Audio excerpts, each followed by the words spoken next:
Fala galera, ligado no On The Rock Live Show, estamos aqui mais um dia, 2023 de volta, já é o segundo On The Rock, ó. Estamos aqui com um cara que é PhD no assunto, um assunto um pouco até polêmico para algumas pessoas, para algumas tem um certo temor, um pouco de medo, mas hoje nós vamos desvendar tudo isso. Estamos aqui com um PhD no assunto, o pastor Silas Dourado, pastor, ele é pastor titular da igreja Batista Plenitude de Deus, em São Paulo, professor de teologia, escritor, pós-graduado em psicologia, da família, diretor da FAB, Faculdade Batista Internacional, e especialista em escatologia. É isso, pastor? O senhor pode, por gentileza, só isso, falar no microfone. Isso aí. Muito obrigado, pastor. Pastor, um prazer recebê-lo aqui, tá? É um grande, imenso prazer estar com o senhor aqui. Um assunto um pouco, pra gente, assim, da área cristã, acho que um pouco polêmico, porque muitos têm um certo receio do assunto, né? Mas estamos aqui para desvendar tudo isso, né? Estamos aqui também com o pastor Edson, né? Nosso pastor presidente da Igreja Cristã Pedra Angular. Pastor, quer dar uma saudação aí pra gente? Graça e paz, irmãos. Muito feliz, Silas, obrigado. Eu que agradeço. Fizemos o convite. Esse On The Rock abre os trabalhos, né, em comemoração aos 13 anos da ICPA. E aí nós trouxemos o Silas para falar desse tema que a gente gosta muito. Tem uma opinião particular. Não tem como servir ao Senhor sem se interessar, sem entender o que está no livro de Apocalipse. Não tem como. Então, Silas, mais uma vez, Deus o abençoe. Sabemos que o senhor tem uma agenda completa, mas abriu espaço para nós. Muito obrigado. Glória. E também com o pastor Otávio, né? Nosso psicólogo aqui, conosco para nos auxiliar, também sempre nos dando um grande apoio. Pastor também da Igreja Cristã Pedra Angular. Pastor, quer dar uma saudação para a gente? Fala galera, a paz do Senhor, tudo bem? Quero dizer que é uma honra estar aqui ao lado do pastor Silas, que conhece muito desse assunto. Então eu louvo a Deus pela vida do pastor, pela vida de todos, e eu creio que Deus vai falar contigo. É isso aí. Sem muitas delongas, né, pastor? Vamos para o assunto que nós aqui tanto queremos tratar. E espero que você esteja ligado, você curta a nossa página aí do YouTube, se inscreva, aperte o sininho, que todas as vezes que nós subirmos um conteúdo, você será avisado, tá? Então se inscreva aí no nosso canal. Pastor Silas, vamos lá. Apocalipse.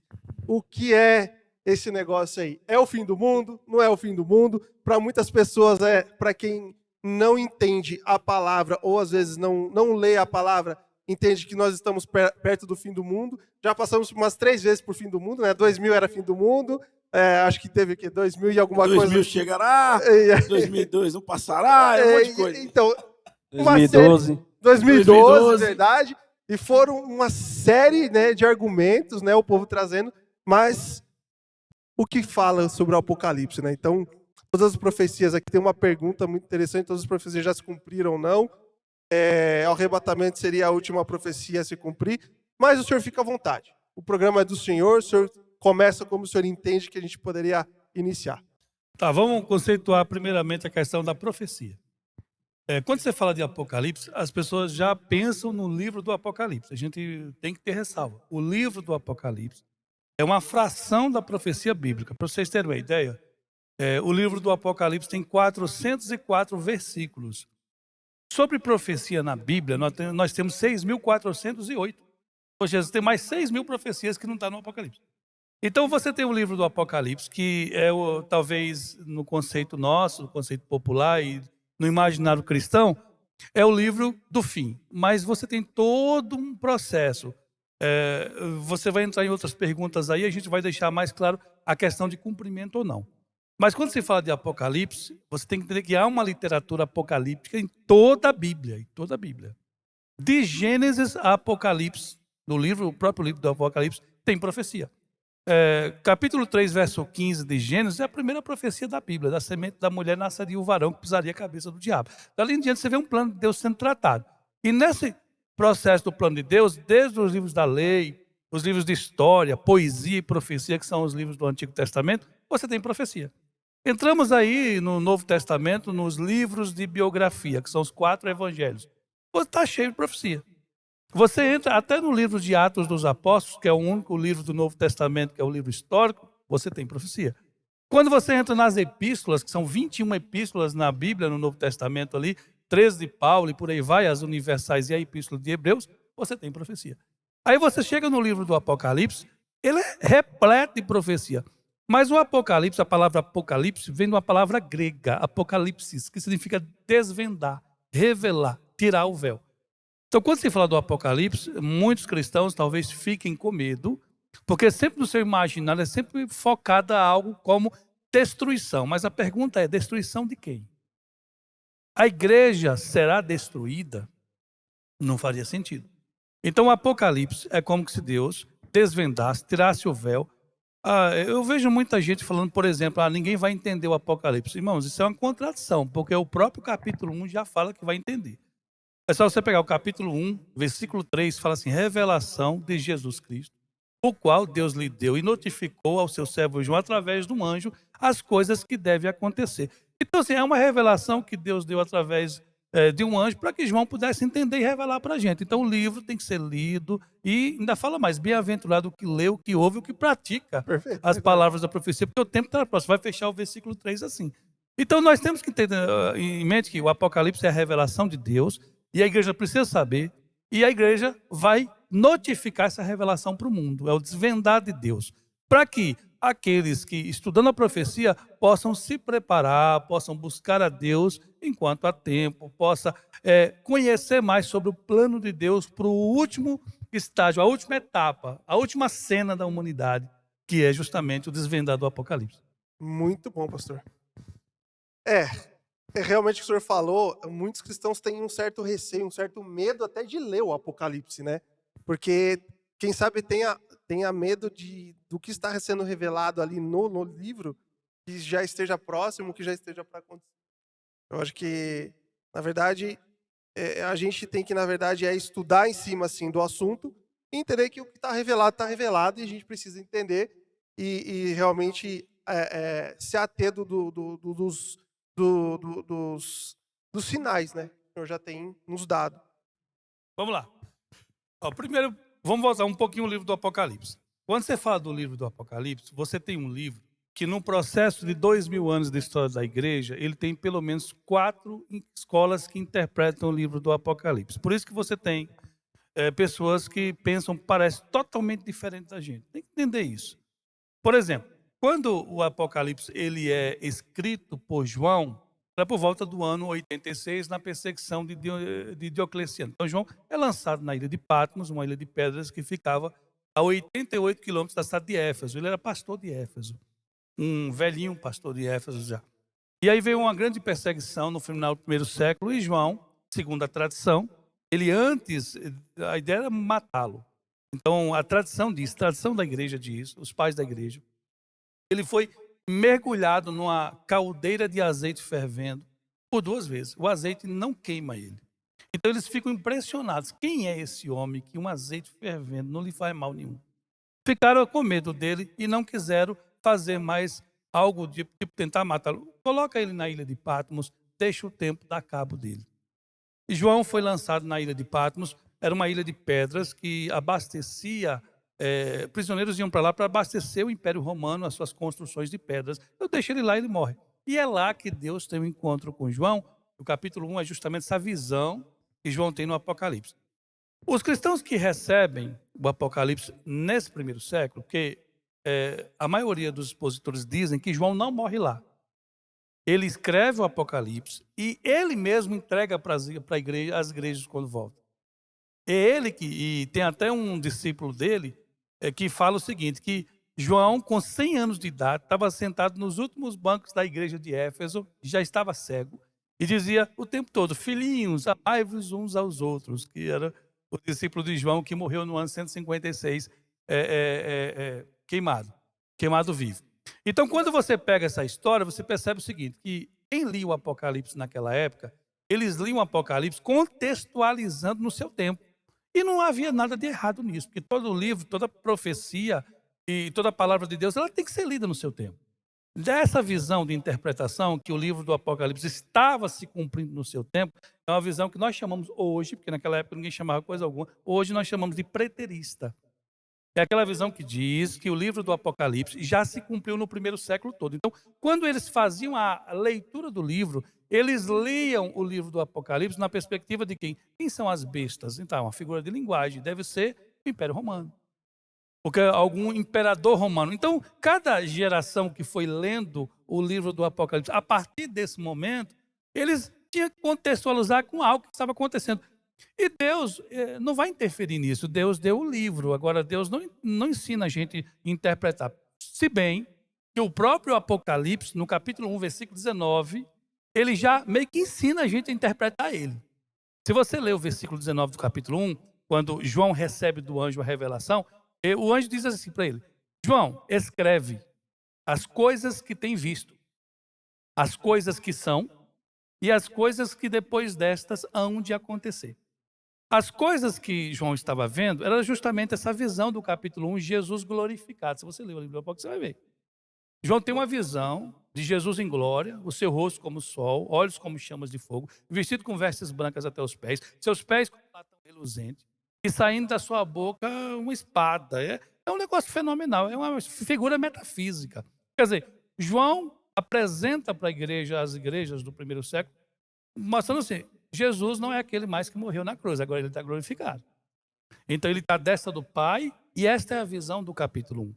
As coisas que são, João, escreve também. É como se o próprio anjo estivesse dividindo o livro do Apocalipse em 3 etapas. A visão de João, presente, as coisas que estão acontecendo, capítulo 2 e 3, a carta às 7 igrejas, a igreja de Éfeso, de Esmirna, a igreja de Tiatira, de Pérgamo, a igreja de Laodiceia, de Filadélfia, a igreja de Sardes. Então são 7 igrejas que você tem ali, que era o contexto das igrejas daquela época, sim.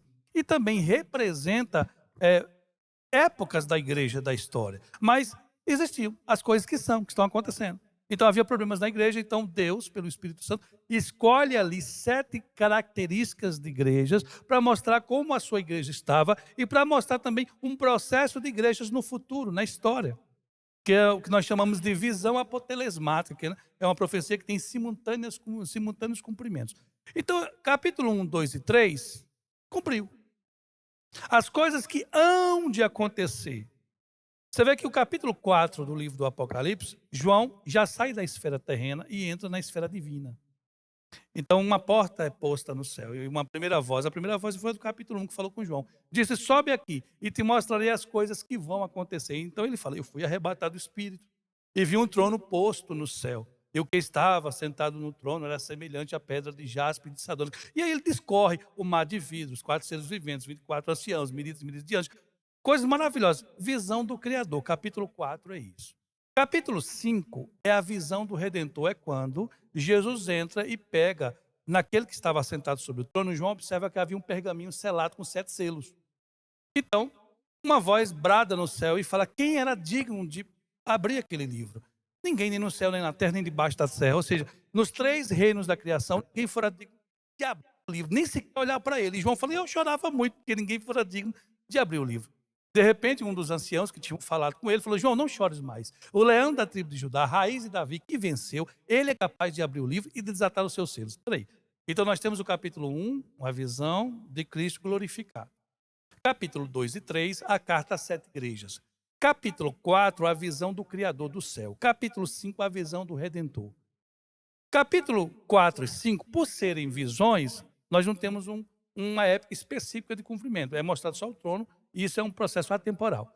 Mas a partir do capítulo 6, o livro do Apocalipse, ele é todo futuro. Ou seja, quem disser que o livro do Apocalipse está se cumprindo, ele vai assumir uma escola de interpretação e nesse contexto ele vai fundamentar.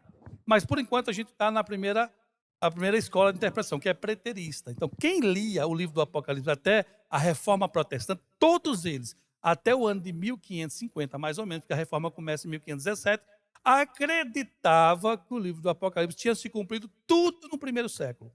Ou por ali, assim.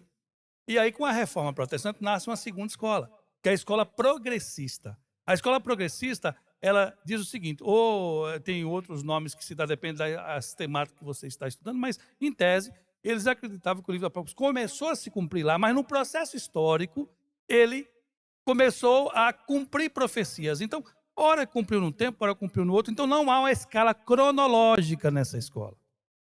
E nessa escola, não é que seja ruim, mas deixa várias perguntas sem respostas. É justamente o que vai muitos teólogos na televisão, o pessoal da presbiteriana, ele vai defender essa escola justamente porque é uma igreja que tem 500 anos. Então, quem queria dar resposta ao livro do Apocalipse, ele entendeu o seguinte, olha, não tem sentido ter se cumprido só no primeiro século. Então, naturalmente, começou a cumprir lá, mas está cumprindo ainda. Aí nasce essa escola. Com o advento do iluminismo, a reforma protestante, liberdade de expressão, vem uma escola mística, que ela pega como base uma visão do segundo século de Orígenes, mas tem como base dizer que o livro do Apocalipse é espiritual. Nada daquilo é físico. E aí vem, por exemplo, a visão dos testemunhos de Jeová. Quando você lê uma coisa, os 144 mil, quem são? Eles vão explicar, do jeito deles, acham o que eles acham que seja. Os adventistas já falam que os mesmos 144 mil e o selo já é o sábado. E por aí vai. Aí abre o precedente da interpretação baseado na mente, no pressuposto de cada teologia que foi construída. Porque, afinal de contas, se é espiritual, eu posso aplicar onde eu quiser. Perfeito. Né? Aí, no final, tinha um problema nesse processo. Eu estou falando do Apocalipse porque, para você entender por que é que existem 4 escolas, e o pessoal que vai estar ouvindo a gente, fala, então é por isso que os católicos pensam assim, é por isso que muitos, por exemplo, os presbiterianos, Nicodemos e outros falam isso, isso e isso, e é por isso que os testemunhos de Jeová, que saem de porta em porta no domingo, falam isso na sua revistinha Revelação. Mas nós pensamos o quê? Pois bem, no final do século XIX, muitos teólogos começaram a questionar que não tinha sentido muito o livro do Apocalipse ser o que eles estavam explicando, porque Israel não existia. Olhando o livro do Apocalipse, nós temos um gargalo ali que é terrível, que é justamente Israel como nação. Espera aí. Israel deixou de ser nação no ano 70, quando o general Tito Vespasiano invade Jerusalém, destrói o templo e os judeus recebem uma grande diáspora ali, sendo expulsos por todo mundo. E nunca mais eles tiveram aquela terra como sua. Jerusalém foi pisada pelos gentios, como disse Jesus na profecia de Lucas 21, até a consumação. Ou seja, em outras palavras, daquele momento diante, o tempo dos gentios começaria, e esse tempo dos gentios findaria com o arrebatamento da igreja e com Israel voltando à tona. Então, no caso que nós estamos estudando o Apocalipse, você vê o seguinte, quem tentou explicar ele nessas 3 escolas, ficou uma lacuna muito grande, perguntas sem respostas. E quando as respostas vinham, elas não tinham muito sentido. Tinha coisa que ficava brecha. Falou, mas não tem sentido, porque quando você lê o Apocalipse, você não vê mais a igreja a partir do capítulo 6. Nem que eu queira forçar a igreja a estar ali. É complicado. E você percebe que o anjo não teve problema algum de falar para a igreja quando disse no capítulo 2 e 3, logo 7 igrejas de uma vez. Mas quando você chega no capítulo 6 em diante, você não vê mais falar de igreja, nem a palavra igreja diz mais.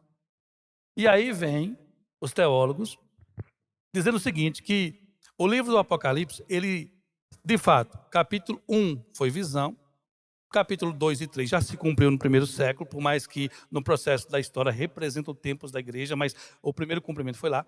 Capítulo 4 é a visão do Criador do céu, capítulo 5 a visão do Redentor, 2 visões que são visões atemporais. Mas o capítulo 6 em diante não cumpriu nada. Nada, nada, nada. Nada. Não cumpriu nada do Apocalipse. E essa visão foi chamada de futurista. Porque acredita que o livro do Apocalipse só se cumprirá depois do arrebatamento da igreja. Aí vem as escolas que você perguntou. Aí vem o pré, o pós, né, ou o meso. Isso, Então, isso. Aí vem a qual escola. seria a sequência disso? Vamos dizer assim, nós cristãos, então, podemos entender que, dependendo da linhagem que você segue, seria um pré-tribulacionista. Isso, eu vou explicar.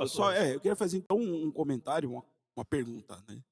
Podemos então interpretar ou entender que não existe mais nenhuma profecia a ser cumprida que as Escrituras nos relatam, com exceção do arrebatamento da igreja? Para nós, igreja, cristãos, nunca teve uma profecia que precisa se cumprir para o arrebatamento acontecer. Nunca. Não existe. Para a história da igreja só tem duas profecias. O de Joel 2,28, que Pedro usa em Atos 2. Né? Há de ser que nos últimos dias derramarei o meu espírito sobre toda a carne. Que lá, cumpre lá. E Pedro fala, esse aqui é o qual falou o profeta Joel.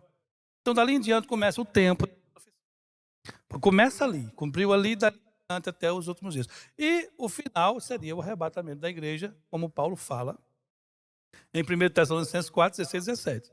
Que o mesmo Deus descerá do céu com alarido, voz de arcanjo e a trombeta de Deus. Os que morreram em Cristo ressuscitarão primeiro. E nós, os vivos, seremos arrebatados ao encontro do Senhor nos ares. Então, nós temos para a igreja nenhuma profecia passiva. Nada. Agora, para Israel, nós temos muitas. E é aí que você entende o momento que está se aproximando da era da igreja, porque os sinais para Israel são sinais que ficam claros para o mundo e para a nação judaica. Então, por consequência, nós entendemos que já está próximo um evento acontecer com a nação de Israel. Para esse evento acontecer, a igreja tem que ser tirada. Aí é que está. Então, nós entendemos que estamos chegando no final dessa etapa, desta era, o fim dos tempos. Para nós, igreja, o fim dos tempos será no arrebatamento, para nós. Mas o fim do mundo, não, ainda vai rolar muita água. Então, você tem que estudar a expressão fim dos dias, fim dos tempos, fim do mundo, no seu contexto. O que o profeta está falando? Acerca de quê?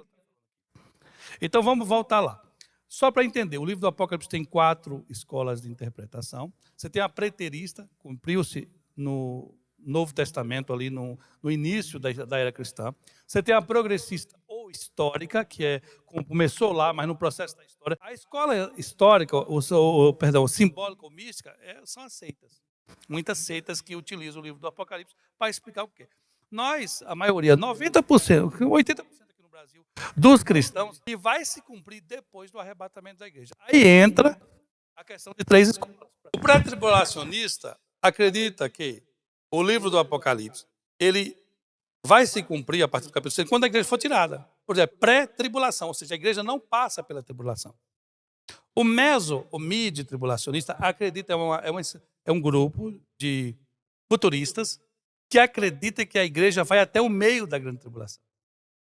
É chamado meso ou mid por isso. Falsa paz? É uma falsa paz, mas não é paz, pastor. Não, sim, mas seria o período da falsa paz. Falsa paz, os 3 anos e meio iniciais. E os pós-tribulacionistas, geralmente quem é pós-tribulacionista, ele tem uma visão progressista ou histórica. Nunca é um futurista.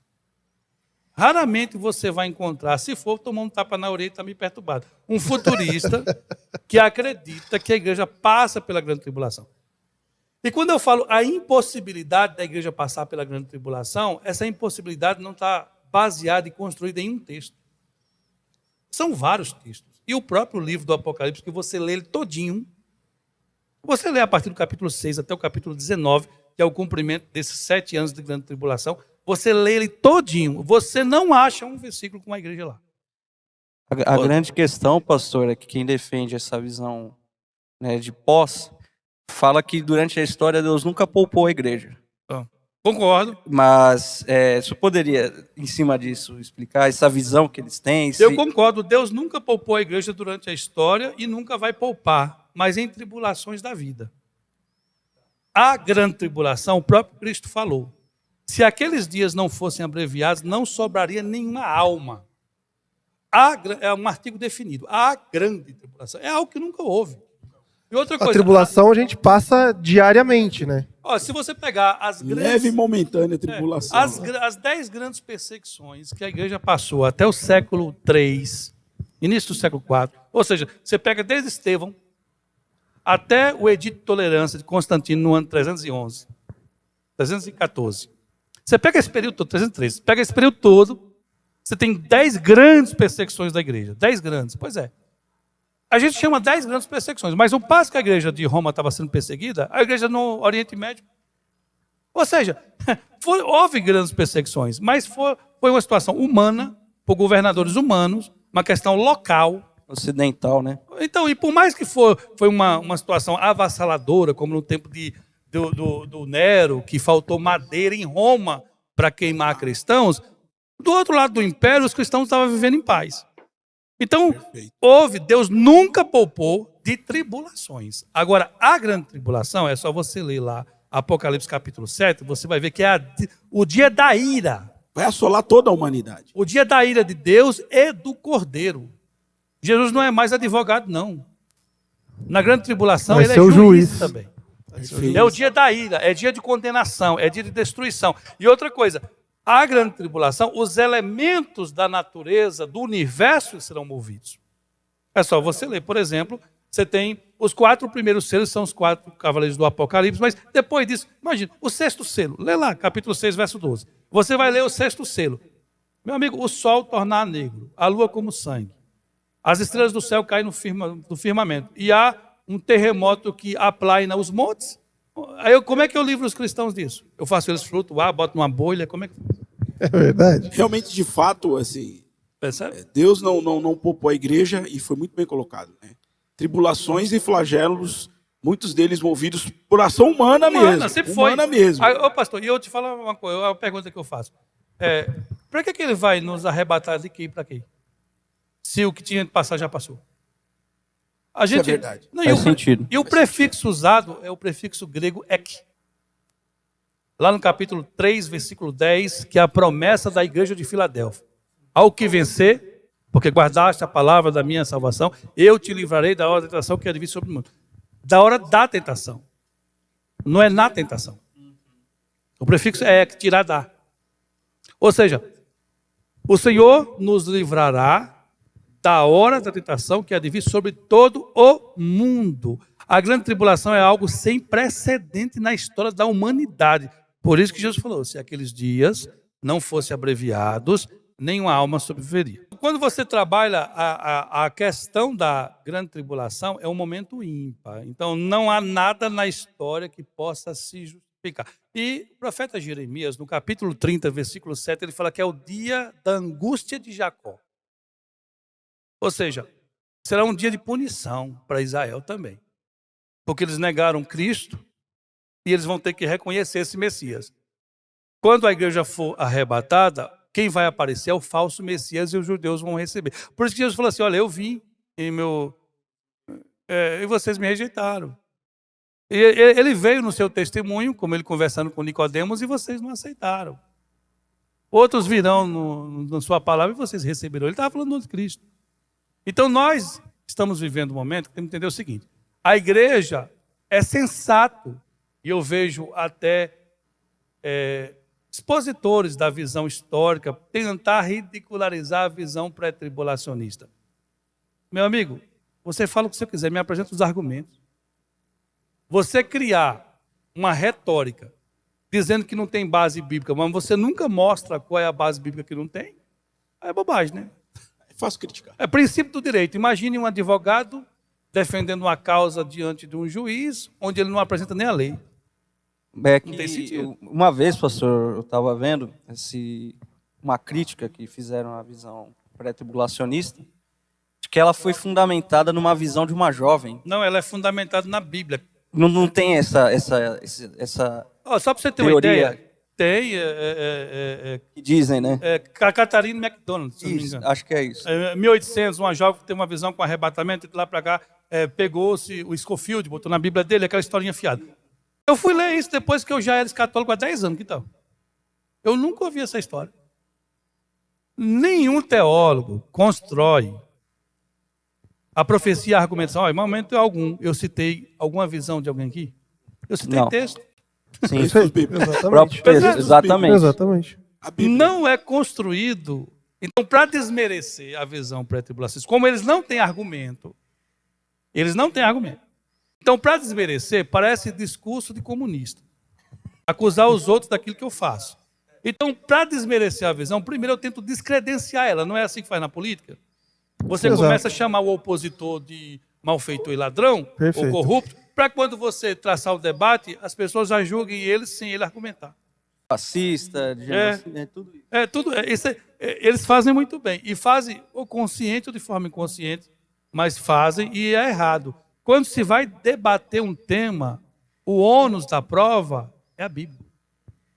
Então, todo pressuposto, interpretação tem que ser construído em base das Escrituras. Então, você pega os melhores escatólogos do mundo, você nunca verá eles usando algum tipo de ilustração dessa ou de história como uma visão de alguém para dar sustentação ao que o texto está dizendo. Base teórica, né? Não, isso aí nunca existiu.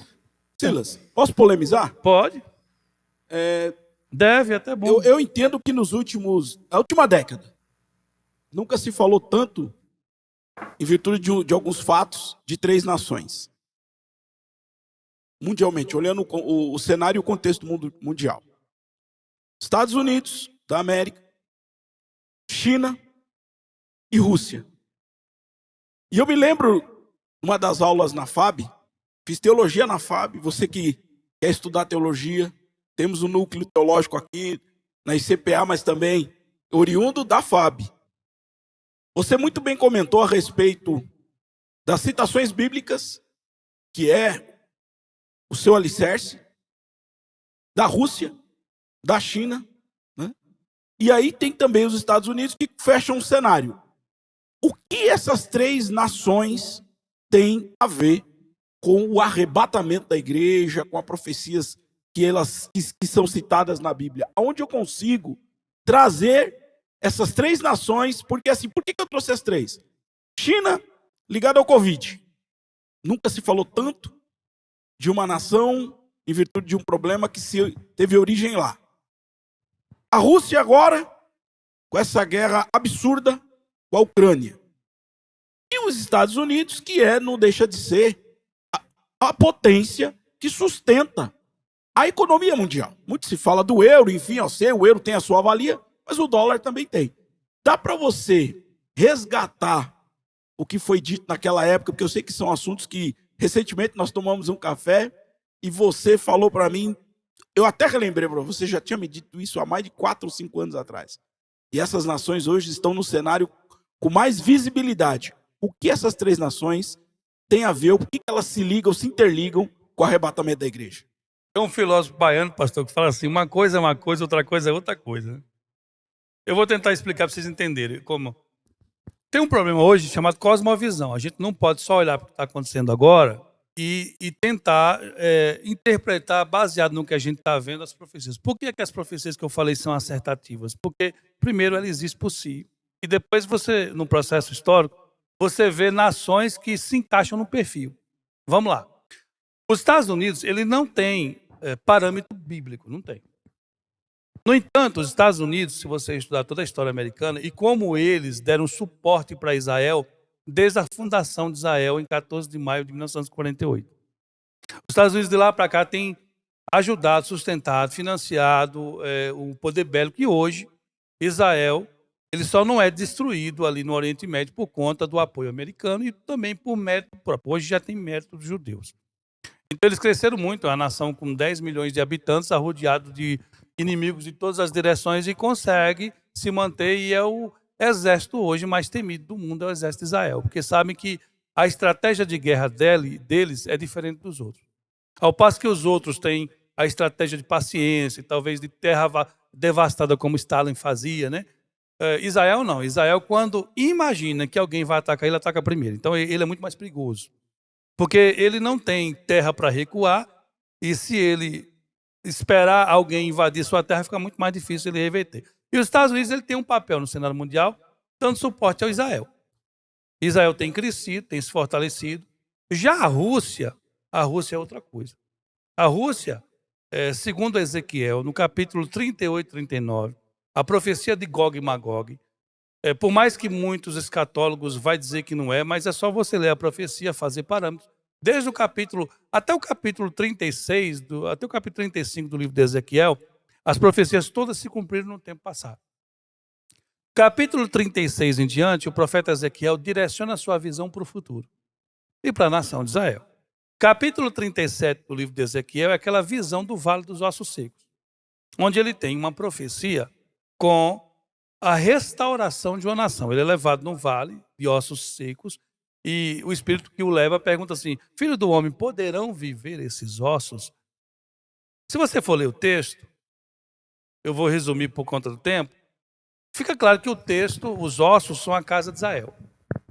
Poderão viver esses ossos? Ele fala assim: eu não sei, tu sabe, então profetiza. Aí a primeira parte da profecia de Ezequiel, ela é física. Ou seja, é uma parte da profecia. Para entender o 38 e 39, a gente tem que voltar aqui. É uma parte de profecia física. Ou seja, nasceu cada osso com seu osso, nervo sobre ele, carne sobre eles, pele, mas não havia o espírito. Ou seja, a nação seria montada fisicamente, mas não teria ainda o espírito. É o caso que está acontecendo. Com Isaías, também, Perfeito. capítulo 66, verso 8, Jeremias, o próprio Cristo fala que a figueira murcharia, nos últimos dias voltaria a florescer. Então, nós temos vários textos mostrando que Israel deixaria de existir, mas em um dado tempo da história, nos últimos dias, como é bem clara a profecia de Ezequiel, a nação voltaria. Mas não havia o espírito nessa nação, que é a segunda parte da profecia, que profetiza aos 4 ventos ao Espírito, entre nesses mortos para que eles vivam. Quer dizer, a nação de Israel ainda está morta espiritualmente. Por isso que ela vai receber o falso Messias. Então, no capítulo 38, que o capítulo 37 ele vai ter o cumprimento depois num processo do 38 e 39. Mas no capítulo 38 vai falar de uma guerra. Gog, terra de Magog, chefe de Ros, Meseque, Tubal. Casa de Togarma, Put, Líbia, Pérsia, muitos contigo. Trocando isso em miúdos, pastor, Gog é trevas. Terra de Magog é chefe das trevas. Chefe de Ros, na transliteração, você pegando o povo celta antigo, pegando os gregos conversando e puxando todo o processo histórico, os maiores historiadores da história são historiadores, falando da evolução daquele povo que era o povo de Ros, o povo de Tubal, o povo de Togarma. E ele vai traçando. Então, em resumo, Gog, chefe, terra de Magog, Gog, trevas, terra de Magog, chefe das trevas, chefe de Ros, Rússia, Meseque, Moscou, Tubal, Tobós, que é a segunda maior cidade da Rússia. Ele faz um paralelo e traça um projeto. Eu já vi o Rodrigo Silva, o arqueólogo, falou que não tem nada a ver. Irmão, é você que disse. Mas tem gente que é muito maior que você no processo histórico que falou assim. Que confirma, né? Que confirma. Então, assim, a opinião para tentar se provar outra coisa é a opinião sua, mas eu fico com a opinião de historiadores. Para mim, por isso que eu fiz a brincadeira. Uma coisa é uma coisa, outra coisa é outra coisa. Se eu quero algo de história, eu vou para os historiadores. Perfeito. Se eu quero ler sobre ciência, eu tenho que ir para cientistas. O teólogo tem que ser esclarecido em relação a isso. Eu tenho que beber da fonte das autoridades no assunto, irmão. Então, quando você pega os historiadores que não são historiadores cristãos, são historiadores.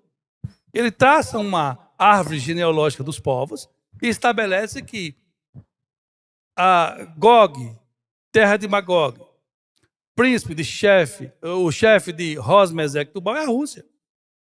Sim. E ele vem com uma série de exércitos. Engraçado, e resumindo a história, que todas essas nações que são citadas que virão por ele são nações islâmicas. Mas quando Ezequiel escreveu, meu amigo, o islamismo vai nascer no 5º século da era cristã. Ezequiel escreveu no 6º século antes de Cristo, 1.100 anos antes. Verdade. O Islã nasce, mas o Islã só é grande no final. No final. Entendeu? Então Ezequiel diz, de um final dos dias, que Rússia vai encabeçar um eixo de nações e terá um papel fundamental nesta guerra, que é uma guerra terrível, onde Rússia, com uma multidão de povos contigo, serão atraídos pelo anzol de Deus. Quais os motivos? Existem teorias para isso que eu não vou entrar. Por que Rússia vai vir? Pode ser que essa guerra da Ucrânia vai falir a Rússia e o mundo islâmico faz uma proposta para a Rússia de destruir Israel e ficar com os despojos.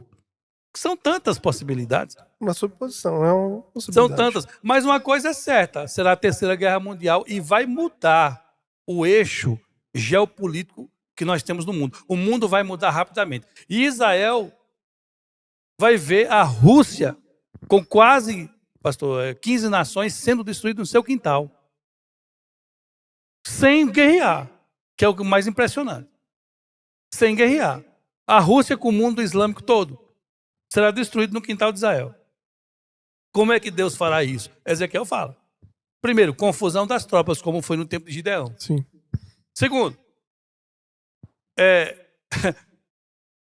pedras de um talento, chuva de meteoros nos exércitos. Terceiro, um terremoto que vai rasgar Jerusalém no meio. Isso está tudo em Ezequiel. Tudo em livro de Ezequiel. E é por isso que, talvez, é esse momento que entra o homem da iniquidade propondo um acordo de paz. Lá em Israel tem um lugarzinho chamado Mesquita de Omar, aquela cúpula. Você acha mesmo que os muçulmanos vão tirar algum tempo da história daquela cúpula de lá? Eles nunca vão ceder o terceiro lugar de maior adoração muçulmana do mundo por uma questão de orgulho e tantas outras coisas. Mas Deus tira. O anticristo vai propor um acordo de paz. O mundo muçulmano, junto com a Rússia, sua defensora, viu cair no quintal de Israel as suas defesas, sendo punido pelo próprio Deus de Israel. E o anticristo vai fazer um acordo de paz com Israel, onde a primeira cláusula do acordo, os judeus vão falar assim: sai todo mundo daqui, devolve para Israel todo Jerusalém, para a gente construir o terceiro templo. Irmãos, é muito clara essa visão. Porque ninguém vai tirar aquela mesquita de Omar lá se não for uma intervenção divina. Mas para que isso aconteça, o mundo muçulmano, os exércitos muçulmanos, tem que estar desprovido de força para que eles aceitem um acordo de paz. É aí que entra o homem da iniquidade, fazendo árabes e judeus pegarem nas mãos forçadamente. Onde os judeus colocarão como cláusula de paz a tirada de toda aquela mesquita, os escombros, né? Porque o terremoto vai rasgar no meio aquilo lá. E construir ali um terceiro templo para que o anticristo possa profanar no final dos 3 anos e meio, lá em Apocalipse 13. O senhor fala, posso? Eu queria. À vontade, à vontade. Só uma pergunta. Eu sou, falando da visão talvez geopolítica, eu sou aluno, tem 10 anos do professor Olavo de Carvalho. E ele fala da junção, do governo eurasiano, que é a junção da Rússia e China. E ele falava também da questão da islamização do Ocidente, né? Para que a Europa está toda tomada pelo Islã, né? Então, na realidade, tem que acontecer tudo isso, mas mesmo assim o Islã vai enfraquecer. Vai. Para que o anticristo possa propor essa paz. Eu preguei um tempo atrás sobre uma temática, a temática era como o islamismo, o comunismo e a democracia vai promover o anticristo. 3 sistemas diferentes: comunismo, islamismo e democracia. Pastor, não tem sentido? Tem. Porque cada um tem o seu papel no processo histórico para que o mundo se torne o que precisa se tornar. Primeiro, porque a profecia bíblica fala que nos últimos dias o mundo será daquele jeito. Os meios pelo qual aquilo vai existir são vários. E eles muitas vezes trabalham de mão dada sem nem se falar. Sim. Ou seja, tudo é do Deus desse mundo, utilizando a religião islâmica, trazendo divisão, destruição e contenda.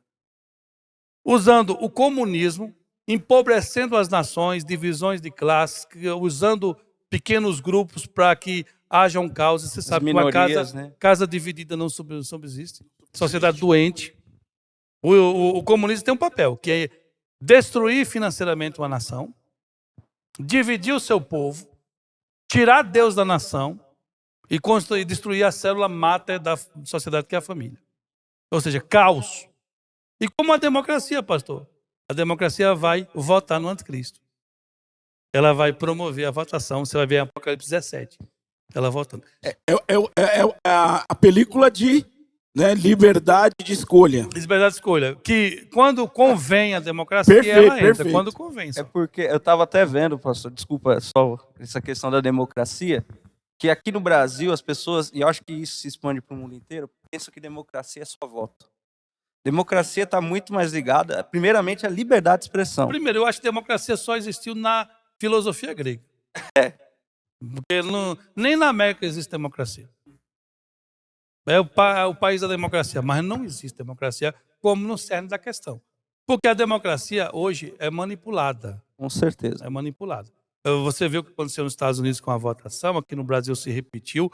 Ficou claro o que aconteceu, mas ninguém pode fazer coisa alguma. O fato é que tudo está corroborando para o caos.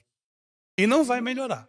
Isso seria os sinais, pastor? Já é a preparação do cenário. Perfeito. Não é profecia cumprida. A profecia, quando chegar o momento de cumprir, ela é como uma bomba que cai, destruindo tudo. Sinais para construir aquilo. Por exemplo, a Bíblia fala sobre os últimos dias. O amor de muitos vão se esfriar. Mas para esse amor se esfriar... Mas acontece hoje, não acontece? Então, mas o amor para se esfriar vai se intensificar. O amor para se esfriar tem que se trabalhar antes. Ou seja, escândalos na igreja, destruição da concepção do cristianismo. Progressismo dentro da igreja. E o comunismo faz isso muito bem com as cartas de prisão do Gramsci, que é colocado em pauta pelos partidos de esquerda. Sim. Que é só a ponta do iceberg do que é a proposta do comunismo. Entendeu? Quando a gente começa a falar disso, eu lamento, irmãos, por nós termos uma igreja menina. Quando você vai falar dessas coisas, eles acham que é briguinha de presidente A, presidente B. Esquece. É muito chefe. sério. Esse é o É problema. muito sério. Esquece. Muito sério. O negócio é outro, tem a ver com o que a Bíblia diz e os meios pelos quais o diabo e o mundo está criando as suas teorias e ideologias e fazendo com que a igreja seja destruída internamente. Por quê? Vai chegar um momento, quem vai perseguir a igreja é a própria igreja. Exato. Ou Exatamente. seja, a igreja Exato. verdadeira, que tem concepção, que tem uma mente aberta, que ama Cristo, ela vai ser perseguida pela igreja falsa, a igreja liberal. Já está começando, né? Já a tem. Bíblia precisa ser atualizada. Para. Para você tira. E é cristão falando. Não, é no mundo Cristão todo. No falando mundo isso, todo. é cristão. A ideia de casamento homoafetivo, irmão, quem quiser casar com quem quiser, case. Mas quando se fala de cristianismo, Perfeito. nós temos princípios de fé. Exatamente. Perfeito. Mas hoje são as igrejas que estão cedendo a isso. A questão do divórcio, a gente não falar só na questão do que está acontecendo com a ideologia de gênero, a questão do divórcio. O número de pessoas, a porcentagem de pessoas do mundo do divórcio era um, a igreja era outro. Hoje não, é igual. Exatamente. Tanto faz. Você quer dizer, o crente mundanizou. Mundanizou. Então hoje as pessoas estão agindo como ímpios. O que é isso? É uma igreja fraca que vai se rastejando, ela vai ficando cada vez mais doente. E tem muitas pessoas, eu não entendo, às vezes você faz um bom trabalho, um canal como esse, um canal como eu tenho. Rapaz, você posta uma coisa lá, para você ir para alguns milhares de visualizações é muito difícil. É difícil. Um cara Isso é uma posta uma verdade, bobagem, Sim. no outro É dia verdade. tem 1 milhão Um de milhão pessoas. de mas é seguidores, verdade. de curtidas. Ou seja, tem alguém É verdade. financiando a bobagem dele. Tem um sistema todo trabalhando em cima disso. É aí que a gente precisa pensar. Eu vou levar para você o que você quer ouvir e não é o que você precisa ouvir. É essa a questão. Então, a igreja ela vai ser bombardeada. Por quê? Não existe uma profecia para se cumprir para o arrebatamento. Essa não tem. Mas nós entendemos os sinais. Ou seja, para que o anticristo faça um acordo, o mundo geopolítico está sendo as peças do tabuleiro, Rússia, Estados Unidos, tem o seu papel. Não é uma profecia em si se cumprindo Rússia hoje, com a guerra da Ucrânia, mas é já um trabalhado cenário, porque daqui a pouco, não sei qual o motivo principal, tem várias teorias, Rússia vai invadir Israel. Quando os próprios judeus dizem isso, quando terminou a Guerra dos 6 Dias, em 1967, depois a Guerra de 73, eles disseram o seguinte: quando vocês virem a Rússia, os exércitos russos entrar pela casa de Togarma, pela Turquia, pode vestir a roupa de sábado que o Messias está à porta. Ou seja, eles vão vendo a Rússia entrando com o exército pela Turquia para dominar Israel, eles entendem que vão receber o Messias, mas na verdade eles vão receber o falso Messias, que é aí que entra o anticristo. Ou seja, tudo vai acontecendo. E a Rússia hoje está se enfraquecendo. Por mais que alguns economistas vão ter posições isso, posições aquilo, que o mercado é assim. Meu amigo, quando chegar a hora de cumprir, as pessoas só procuram um médico porque estão doentes. O anticristo será a resposta de uma economia doente, de um mundo no caos, Mundo no caos. de uma política que ninguém confia mais. E as Forças Armadas é o resultado da política, você sabe. A economia e as Forças Armadas têm a ver com a política ruim. O homem entrou no caos, perdeu credibilidade, o comunismo vai fazer o seu papel direitinho. Às vezes eu fico tentado a pensar, como pode tantas escolhas que falta inteligência na área política por meio de alguns hoje que estão no poder. É simples. Eles sabem muito bem o que estão escolhendo. A ideia é quebrar. Veio tudo isso Sim. através da escola de Frankfurt, né, pastor? Que é a teoria crítica. Você vai na escola, você pega os pivetes que não sabem falar direito, mas tem a crítica, critica isso, critica aquilo. E isso está se expandindo também no meio da igreja. Aconteceu até na teologia, com a teologia liberal. Do século XVIII para cá, foi bombardeada os seminários com a teologia Perfeito. liberal. Então a ideia é essa, é trazer o caos. E como construir isso? Não é da noite para o dia. Primeiro você tem que acabar com o direito grego, a religião judaico-cristã, os pilares da economia e do capitalismo você tem que destruir também. Então, alguns pilares você tem que quebrar. E cada personagem desses 3 sistemas totalmente opostos, que é o Islã, o comunismo e a democracia, está fazendo sua parte. De mão dadas, trabalhando numa direção só que muitos deles nem sabem, nem se comunicam com o outro. Mas é o sistema que está levando nessa direção. Então, o que nós estamos vendo hoje? Um momento de preparação de cenário. O Apocalipse já está se cumprindo, irmão? Claro que não. Não existe nada ruim que não possa ficar pior. É verdade. É verdade. Vai ficar pior? É muito. Você acha mesmo? Infelizmente. Eu é vejo verdade. alguns irmãos falando que a gente está vivendo um Apocalipse. Eu falei, você está maluco? Apocalipse com McDonald's. Com McDonald's tem coca gelada. E pipoca no Cinemark. Ah, tá. Não, filho. É muito não, bom para ser Apocalipse. Muito bom para ser Apocalipse.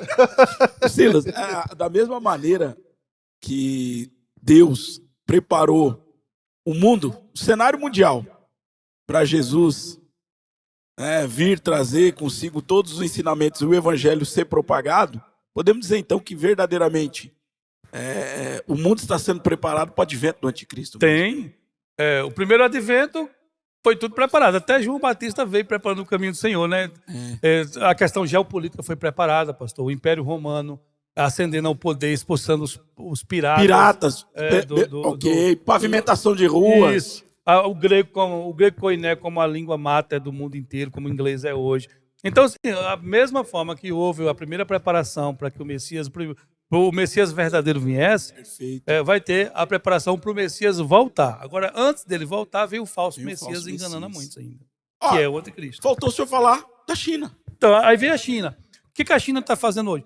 A China, ela tem, queira ou não, o berço do comunismo está na Rússia e na China. A China, ela ainda vive como comunista concernente à política interna, mas ela é uma capitalista selvagem na Nada política boba, externa. né? Na política externa. Ela é boba, ela não tem nada. Mas a China, ela entra, pastor, fala muito sobre uma guerra que vai ter no final da Grande Tribulação, que é os reis do Oriente, onde a sexta taça sendo derramada, ou é a quinta e a sexta taça seca o rio Eufrates, preparando o caminho para a batalha do Armagedon. E aí você vai ver os reis do Oriente. Olhando a economia do mundo, estudando economia, a gente tem algumas respostas, mas, no entanto, você tem que estudar a Bíblia. Lembra que eu falei que a questão da cosmovisão tem que ter muito cuidado com isso? Só que a China, ela vai ser a responsável por quebrar a nação americana. Isso é um fato. Essa guerra, essa quebra de braço entre China e Estados Unidos vai ser o pivô para tirar de uma forma definitiva a América do status quo de nação predominante. E tem que ser assim. Teve o seu princípio, o seu propósito, o propósito ficou por um tempo e agora é retirado. E essa guerra que há entre os dois acaba enfraquecendo um contra o outro, mas os Estados Unidos têm mais a perder, porque o custo americano é muito mais alto. Hoje a dívida pública dos Estados Unidos é impagável. Alguns falam 30, mas não é, são 50 trilhões de dólares, eles não pagam mais. Ou seja, é concernente a 2 PIB, 2 anos da... Isso estou falando de dívida pública.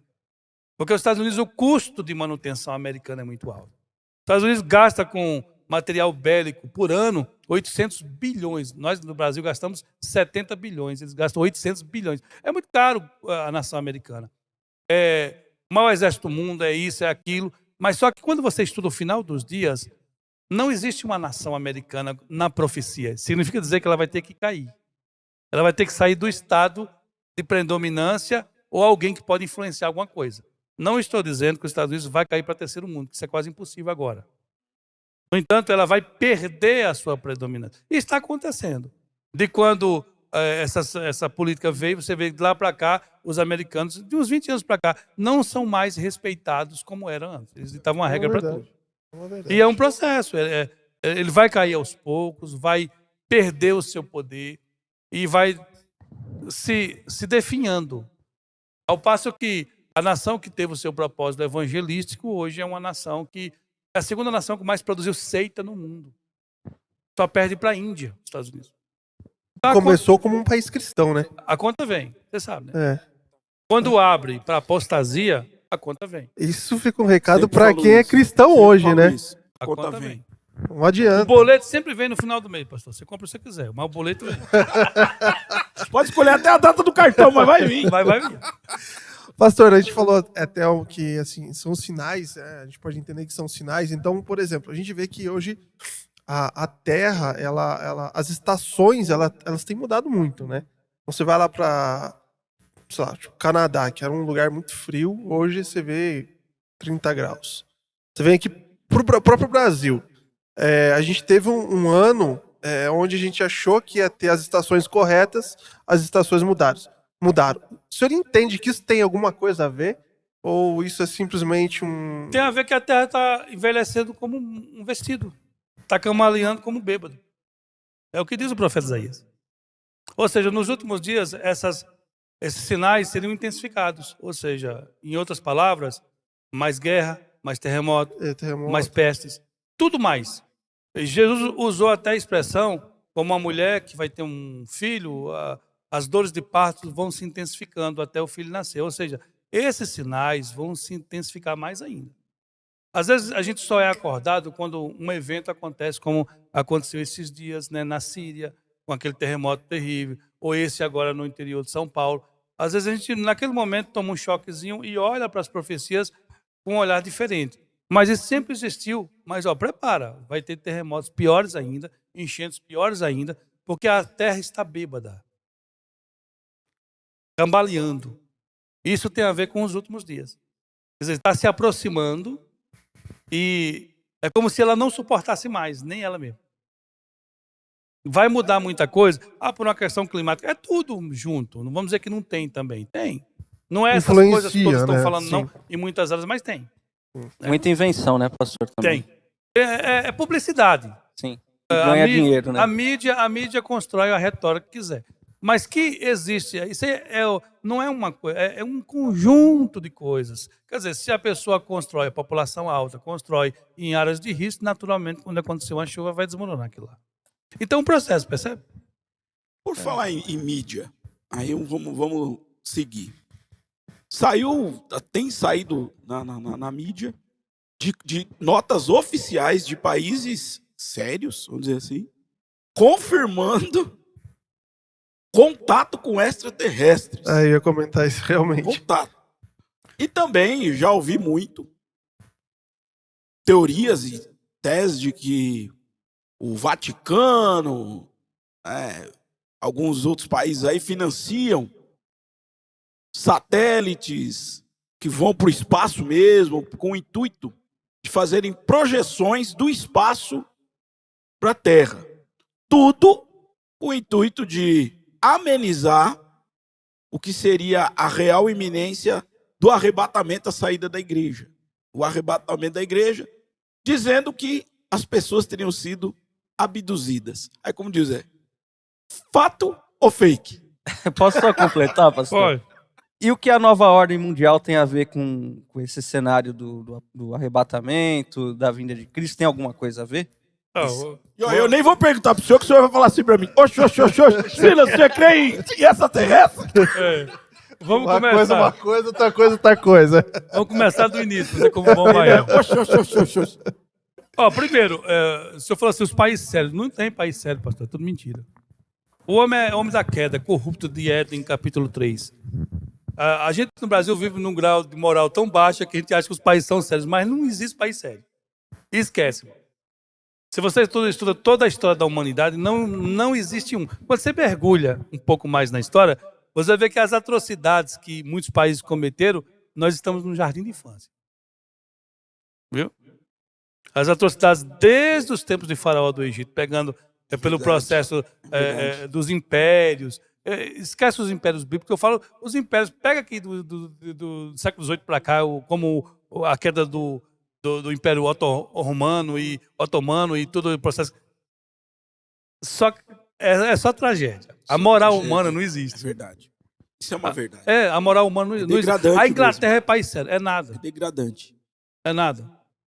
Tal país é sério. Não é. Todos países manipulam o que querem. Manipulam dados. Agora, existem OVNIs? Tem. OVNI tem. Que é objeto de identificador não, voador não identificado. É verdade. Até se identificar, deixará de ser um OVNI. Perfeito. Agora, existe extraterrestre, outro país. Olha, não se provou nada até hoje. Nem o de Varginha. Não. Não se provou nada até hoje. Não existe elemento científico confiável.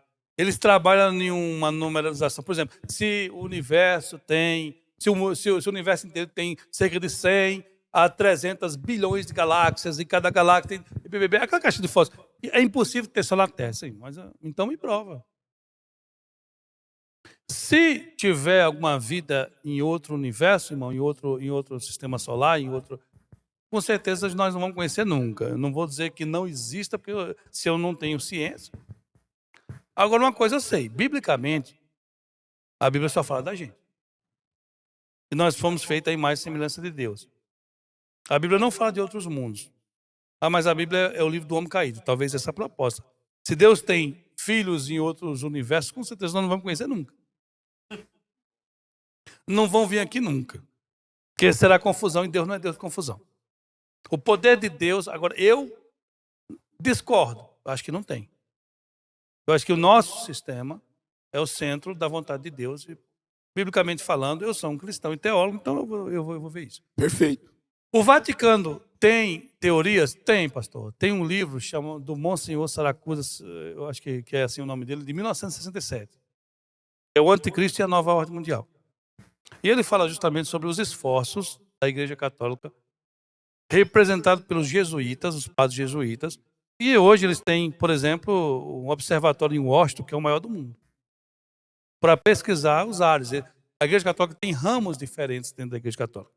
E a Companhia de Jesus, que eram os jesuítas lá, que trabalhou na Contra-Reforma, né, que teve a Reforma Protestante, eles fizeram a Contra-Reforma. Os padres jesuítas chegando no Brasil. Pois é, essa turma evoluiu e hoje são cientistas. E eles trabalham aos interesses da Igreja Católica. E segundo essa teoria, esse livro, não tem nem teoria, livro, e estava inclusive no site do Vaticano um tempo atrás, que eu até tirei coisas do site do Vaticano, peguei a data certinha, falando justamente sobre a intenção de Francisco, num dado momento, quando o mundo estiver preparado, de revelar documentos que eles têm. Desses contatos com seres de outra dimensão. E tem um observatório em Washington, pasme, o nome é um grande observador do universo, a lente é chamada de Lúcifer. Eles batizaram com esse nome. Meu Deus do céu. Então, é ironia, sei lá. É coincidência. Coincidência. Mas o fato é que existe, sim. Existe, eles pesquisam. E segundo esse livro e outros livros que vieram depois, tem até uma série de reportagens de homens jesuítas de alto escalão, que respondem pelo Vaticano, falando sobre isso. E que, num dado momento, o Santo Padre vai fazer as devidas revelações necessárias. E que o mundo vai ficar abismado. O mundo ainda não está pronto. Primeiro, o que eles vão fazer? Lembra do Mundo Jaz do Maligno, Nova Ordem Mundial, a mídia? Eles vão construindo a retórica. Vocês assistiram um filme um tempo atrás, daquele A Casa de Papel? La Casa de Papel. La Casa de Papel. Sim. No final, você não estava defendendo os bandidos também? É verdade. É verdade. É uma forma, né? Daqui a pouco a gente está pegando na mão do Zé Teve. Tô entendendo. Ou seja, você constrói uma retórica onde o pressuposto dessa retórica é o bandido ser mocinho e o mocinho ser bandido. Invertendo as polaridades, né? O certo sendo errado e o errado sendo certo. Que, na verdade, quem fez a caca toda foi a igreja protestante. Porque tem os filhos de Deus em outros lugares, que a gente precisa ter contato com eles, e que eles também são a imagem e semelhança de Deus. Mas, no fundo, a ideia é uma só. É manipular a verdade, como sempre foi o pai da mentira, 8:44 de João. E alguns católicos usam essa ideia como... Pode ser que no arrebatamento da igreja nasce essa ideia que houve uma abdução em massa. Perfeito. Tirando esses fanfarrões, esses crentes, esses tribulados que ficam atrapalhando o desenvolvimento, a universalidade, a ideologia de gênero, o homem evoluir. Então, esses seres, para que a nossa Terra evoluísse para outro patamar, esses seres interferiram, tirando aqueles que estavam atrapalhando essa evolução. É o que muitos defendem como teoria. Agora, é teoria, é uma ideia, mas que a Igreja Católica tem, que existem livros falando sobre isso, existem. Se vai acontecer assim, aí já é só quando acontecer, a gente sabe, mas eu prefiro não estar aqui para ver. Também não quero estar aqui, não. E a questão da nova ordem, né, pastor? Nova ordem mundial, eles têm plano para tudo, para engenharia social, mudança de comportamento, visando, obviamente, essa preparação, né? Eu estava vendo, tem um médico chamado Dr. Lai Ribeiro. O pessoal da indústria farmacêutica fica bravo com ele, que ele desmistifica tudo, né? Até uma vez, quando o senhor veio falar aqui, o senhor citou veio falar sobre o Apocalipse, o senhor citou, por exemplo, um fato simples, o óleo de cozinha. Né, que antigamente não se cozinhava com óleo de cozinha. E não tinha infarto. E não tinha infarto. E hoje era banha de porco, era esse gordura. Então são coisas que são implantadas na sociedade, né? Se o senhor puder falar um pouquinho sobre isso, que faz com que as pessoas caiam como pato nessas questões e acabam São aderindo, induzidos, né? É o que eu falei, é toda uma construção de retórica para que aquilo que é certo vire errado, o errado vire certo, e você manipula conforme o que você quer. Isso vai em todas as áreas, educação, saúde, né? Política, a cosmovisão da natureza, da vida, essa insistência com camada de ozônio, com o peito da vaca, né, irmão? É um negócio bobo, rapaz, isso. Quando, na verdade, a gente... E não são as florestas que doam mais oxigênio para o mundo, não são. São justamente as Os algas. plânctons, né? Algas. As algas. algas. Nos mares. Então você tem todo um processo que foi construído. Que a Amazônia é o pulmão do mundo. É o pulmão do Isso é mundo. conversa. Então, que o Brasil é o celeiro do mundo, que não deixa de ser um pouco, mas existe países que produzem mais do que o Brasil. Né? O país tem muita terra arável que não é arável por conta das políticas internas do país. Os Estados Unidos produzem muito mais alimento que nós. E é um país muito mais organizado que o nosso. E é por isso que eles são a nação primeira hoje ainda, por conta disso tudo. O fato é que é construída uma retórica, existe sim grupos por trás. Agora a gente tem que entender o seguinte: quando chegar a época de cumprir, vai cumprir não é porque existem os grupos, vai cumprir porque a profecia diz que vai cumprir. Os grupos existem, têm as suas metas, têm objetivos como a ONU 2030, né? Tem a agenda da ONU 2030, existem objetivos. Se vão cumprir ou não, esses objetivos estão sujeitos à vontade divina, porque Deus vai lá e quebra tudo. Mas se já for a hora, quando, por exemplo, teve essa política no nosso país, e aí o atual presidente entrou, muito cliente ficou desesperado. Eu falei, vocês estão desesperados com o quê? E se já for a hora? Porque na perspectiva de muito cliente que ficou desanimado, e cadê os profetas? Eu falei, não, os profetas estão na Bíblia. Agora, o que eu vi aí foi uma lambança, tá? Uma exposição exacerbada da igreja. Não estou dizendo que nós não temos compromisso em participação com isso, mas fizeram de forma errada. Chamaram muito a atenção. Quando, na verdade, a igreja tinha que ter o seu papel específico na oração, na intercessão. Perfeito. Né? Eu acho que muitos pastores mergulharam demais nessa vibe aí. E acabou atrapalhando a igreja. Meu amigo, se chegou a hora, pode ter certeza que quem vai estar lá é quem Deus quer que esteja. Ou Deus não é soberano. Você acha mesmo que alguém vai usurpar o trono do outro sem que Deus permita? Que existe algum joguinho de grupo, ou STF, ou Supremo, para colocar alguém lá sem que Deus permita?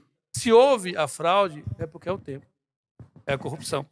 Da mesma forma que Deus pode reverter a situação pegando um ninguém e colocando como presidente, ele mesmo... É o que ele fala em Daniel, capítulo 2, quando Nabucodonosor tem um sonho e Daniel interpreta. Ele fecha o capítulo 2. Capítulo 2 foi escrito pelo próprio Nabucodonosor, né? Meu servo.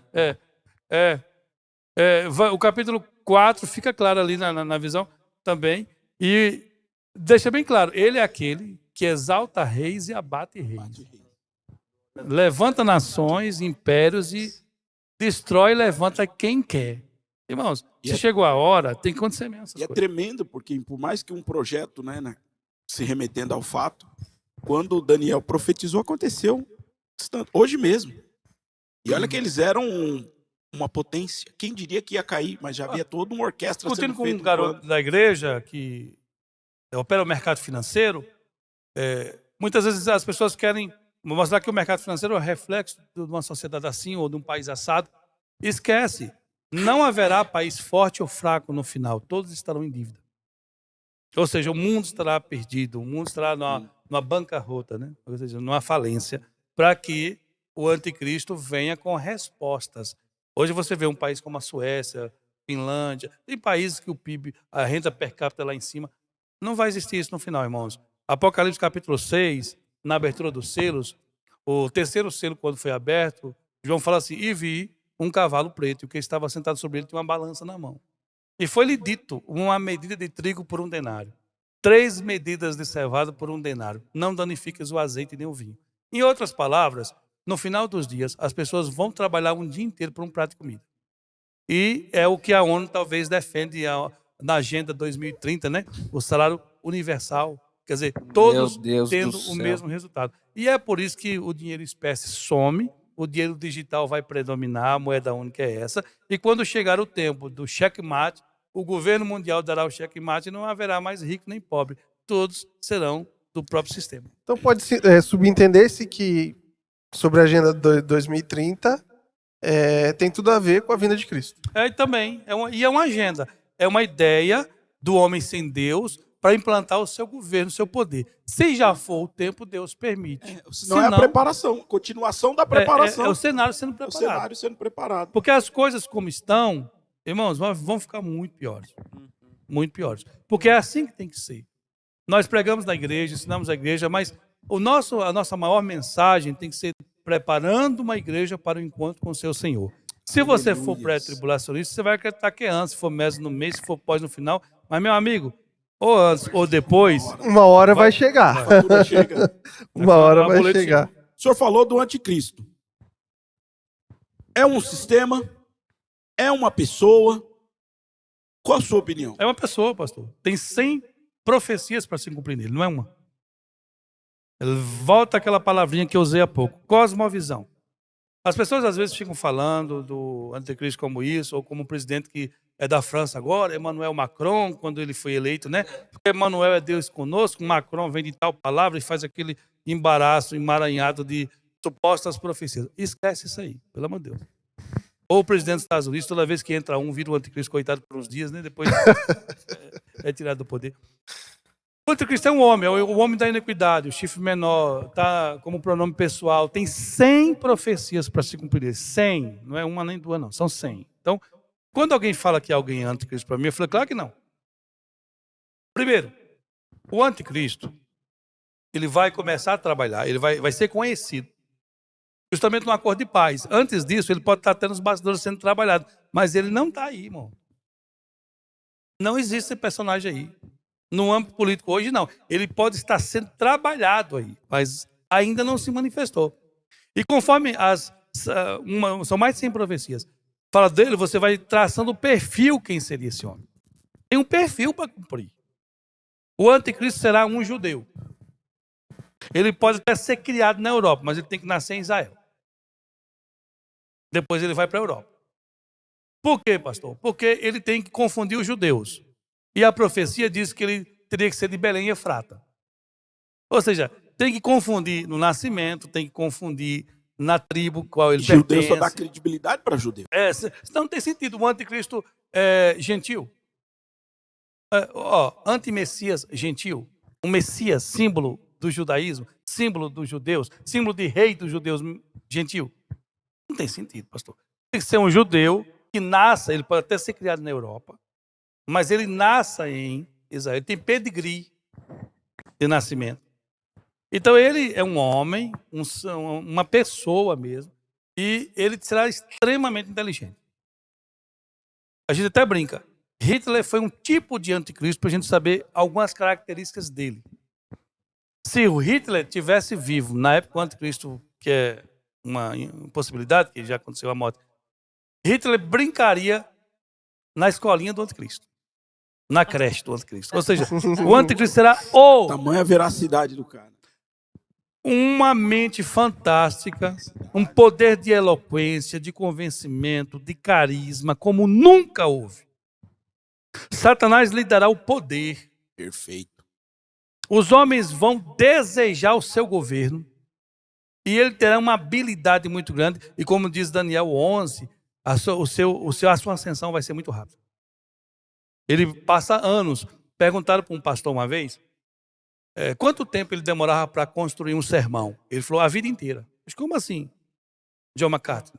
Ele falou, não, eu preparo de hoje em 8, 10 horas, mas é fruto de uma vida inteira. Ou seja, o anticristo vai sair no instante, mas ele vai ser preparado uma vida inteira. Ele está sendo produzido, está sendo preparado. Ele, quando ascender, ele vai ascender muito rápido. E ele vai ser o divisor de águas justamente na Terceira Guerra Mundial, quando fará com que todo o mundo muçulmano aceite o acordo de paz dos judeus. Ele vai convencer. Algo inédito. Inédito. Um tempo atrás, o genro do Trump tinha um acordo de paz, aí vinha o pessoal, porque tá vendo, já é. Eu falei, irmão, para. Ou quando tem um eclipse, uma lua diferente, já é para, irmão. Você é menino. Tem que muita coisa em conexão está se cumprindo. Ainda o anticristo tem que cumprir muitas profecias acerca do seu nascimento, quem ele é, o que ele vai representar, no tempo que ele vai aparecer. Tem até o tempo, irmãos. Ou seja, será um momento que o mundo estará numa crise militar, a Rússia, com várias nações, invadirá Israel, será destruída por Deus, e por conta disso ele entra com um acordo de paz, fazendo com que os maiores inimigos de Israel façam um acordo com eles, cedendo aquele espaço para construir o terceiro templo. Então, enquanto não tiver a Terceira Guerra Mundial, a destruição das tropas de Gog, o acordo de paz e a autorização para construir o terceiro templo, não tem anticristo, não. Perfeito. Tem algo específico para cumprir. Isso é algumas de muitas profecias e argumentos. Aí eu te pergunto, onde é que está a Catarina McDonald? Isso. Você percebe que até agora ninguém nem lembrava do nome dela? Nem lembrou do nome dela. Ninguém nem tocou. Mas o pastor, dizem, né? Dizem que na internet você vê a internet tudo, fala né? tudo, né? Que Israel já está planejando a construção do terceiro templo. Tá, o ministério do templo já existe. O único elemento de todo o templo que não foi construído ainda foi a Arca da Aliança, que não pode. Ou seja, o ministério do templo já produziu tudo. Isso é um fato. Isso não é nenhuma teoria, é um fato mesmo. E os judeus nem escondem mais. Uhum. E nem esconde também a sua proposta de construir um terceiro templo ali. Como eles vão fazer isso? Ninguém sabe. Já sugeriram construir ali, construir acolá. Eles querem, é ali que tem que ser. Mas não tem acordo hoje. Não, não tem, claro que não. Se sugerir um negócio como esse, dá guerra, pastor, e guerra feia. Então você tem um templo ali que os muçulmanos não vão tirar nunca. E os judeus dizem que vão ser ali. Os muçulmanos sabem que eles dizem isso. Mas enquanto alguém só está falando, na hora que você machar... Põe na prática. Aí o caldo engrossa, o caldo entorna. Mas eles têm o Ministério do Templo, todos os utensílios, todos.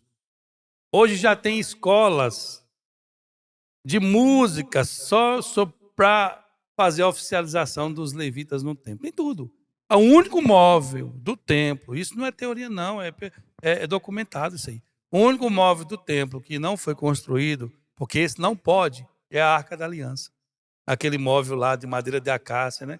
Revestido com ouro, 66 de comprimento, 66 de altura, 1,10 m de comprimento, 66 de largura, 66 de altura, revestido com ouro, com os querubins e o cajado lá de Arão, que floresceu, as tábuas ali. Esse aí ninguém pode mexer. Isso aí dizem que, de uma forma milagrosa, ele vai aparecer. Para que cumpra isso. Viu? Pastor, mudando um pouquinho, direcionado mais para, vamos dizer assim, para a igreja... E o Apocalipse até agora nós não entramos. Não entramos. Vai acontecer ou não vai acontecer? Espera, você vai saber se vai acontecer. A igreja, ela vai ser arrebatada. Ponto. Nós, no momento, morreremos. Para onde nós, quando mortos, iremos? Se você for adventista, você vai ficar dormindo. Vou ficar dormindo é o sono onde? da alma, né? Só que não. Só que na Bíblia não fala sobre isso. Hoje, quem morre em Cristo já está com ele em espírito, não é corpo glorioso. Ok. Por isso que quando acontecerá o arrebatamento, Paulo fala assim, veja que vos digo um mistério, 1 Coríntios 15, 51 em diante. Na verdade, nem todos dormiremos, que morreremos. Mas transformados seremos todos, no momento, no piscar de olhos, antes da última trombeta, os mortos restarão primeiro, e nós seremos transformados. O restar primeiro aqui é no piscar de olhos, eu acabei de falar, no piscar de olhos, vai ser uma fração de segundo. Os mortos em Cristo vão ressuscitar primeiro, porque já estão com ele. Quando alguém morre hoje, já está com Cristo. Não é a Nova Jerusalém e não é o corpo glorioso. Está em espírito lá. Naturalmente, isso acontece por várias razões. Primeiro, uma promessa do próprio Cristo em Mateus 27, quando estava do lado de Dimas. Sim. Hoje mesmo estará comigo no paraíso. Quer dizer, a partir daquele momento tu já está guardado. Que os judeus chamavam, na antiga aliança, de ser de Abraão. É o lugar de descanso. O que seja paraíso, ser de Abraão, tem a mesma proposta. Só que para os judeus havia a expressão seio de Abraão, que era lugar de descanso dos que morreram no Antigo Testamento. Para o Novo Testamento, não se usa mais a expressão seio de Abraão, porque a partir daquele momento a igreja seria para o mundo. E Jesus revela pela primeira vez, estará comigo no paraíso para Dimas na cruz. E a morte de Cristo abriu uma nova aliança, né? A aliança da graça, né? O favor imerecido, o tempo da graça. E aí Paulo escrevendo, em 2 Coríntios 12, a partir do verso 2, Paulo fala assim, olha, irmãos, conheço o homem, se no corpo eu não sei, se no espírito eu não sei, foi arrebatado até o terceiro céu e ouviu coisas inefáveis ao paraíso de Deus. Então Paulo também fala do paraíso. O paraíso fica no terceiro céu, na presença de Deus, e quem morrer em Cristo aqui está em espírito lá, aguardando o soar da trombeta do arrebatamento para receber corpos gloriosos. Jesus é a primícia da ressurreição. Por isso que eles não estão lá com o espírito glorificado, com o corpo glorificado. Esse corpo só será entregue mediante o arrebatamento. Por isso que a Bíblia fala, bem-aventurado o que tem parte na primeira ressurreição. A primeira ressurreição é a ressurreição onde os santos em Cristo ressuscitarão com corpos gloriosos. E os que estiverem vivos receberão corpos automaticamente, um piscar de olhos, um outro corpo. O corpo que é o modelo do Cristo na ressurreição. Sim. Então receberemos o corpo glorioso, estaremos com ele. Quem morreu em Cristo já está lá, em espírito. Só que no arrebatamento eles receberão corpos gloriosos, como os que estiverem vivos aqui vão passar por um processo de transformação. Por isso que Paulo fala que é um mistério, ninguém entende como vai ser esse corpo. Que matéria é essa? Não existe aqui nesse mundo. Uma matéria que passa a porta, passa a parede, mas ao mesmo tempo é tocado por Tomé, come peixe, mas ao mesmo tempo não precisa comer. É uma matéria que não existe. Nesse mundo não tem. Por isso que é um mistério, que nem Einstein conseguiria explicar essa matéria aí. Não tem, não existe. Então é um corpo que Deus tem coisa de reservado louco, né? para suportar a sua glória e a eternidade. E quem morre sem salvação? Já está no inferno. E onde Por é o exemplo- inferno? O inferno? Muitos dizem que o inferno é aqui na Terra, Vamos né? cavar Da mesma, existem 385 versículos na Bíblia da palavra inferno, Hades, Geena, Tartarão e suas variações. O inferno, propriamente dito, não é sepultura, como dizem os testemunhos de Jeová. O inferno é um lugar espiritual.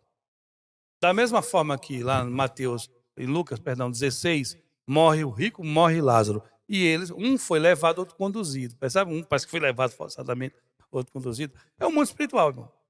O céu não é espiritual, o inferno também. Às vezes, pastor, mas o livro de Jó fala que nas profundezas é uma figura de linguagem. Então, quer ver? Vamos buscar Deus agora. Alguém busca Deus olhando para baixo? O nosso consciente, numa questão natural e de estabilidade de horizonte, a gente já olha Olha para pra cima. cima. É natural. Mas olhar para cima é uma perspectiva humana nossa, de movimento temporal, né? Olhar para cima como se o que está acima de mim é Deus, o que está abaixo de mim é inferno, né? Então, mas eu não tenho essa concepção. Como dizer que Deus tem mãos, né? É. Olhos. É antropopatia, antropomorfismo, são sentimentos ou figuras acerca de Deus, sendo que Deus não é, né? Deus não é. Deus é o outro, né? Então, resumindo, quem morre sem Deus já está punido. Não é o lago de fogo. Da mesma forma que quem morre com Deus não está na Nova Jerusalém, ela será inaugurada. São períodos intermediários, né? Estágios Quem morreu com Cristo está na presença de Deus, aonde ele está lá é com ele, né, irmão? A Bíblia não entra em detalhes, mas em espírito. O espírito da pessoa está lá. Quem morre sem Deus está sendo punido no inferno. Um exemplo disso foi contado por Jesus em Lucas 16. Ah, mas é uma parábola. Não é, mas se foi contado pelo Jesus tem sentido.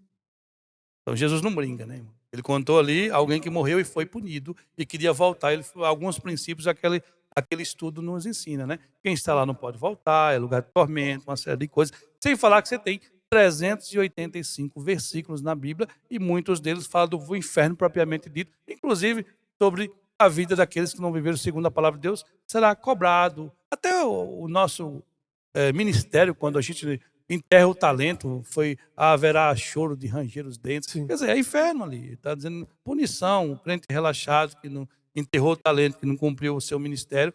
O Senhor também não usará de misericórdia com ele, não, porque ele foi preguiçoso. O fato é que quem morre sem Cristo já está punido. Depois haverá um julgamento final. Esse julgamento é para sentenciar diante da igreja todas as coisas. Como a igreja entrará na Nova Jerusalém, o próprio inferno será lançado no lago de fogo. Mas só tem dois caminhos. O céu e o inferno. Hebreus 9, 27. O homem está ordenado morrer uma só vez e segue o juízo. Crente, só vai morrer uma vez. Aproveita para escolher o lugar certo, viu? Vamos polemizar. Vamos.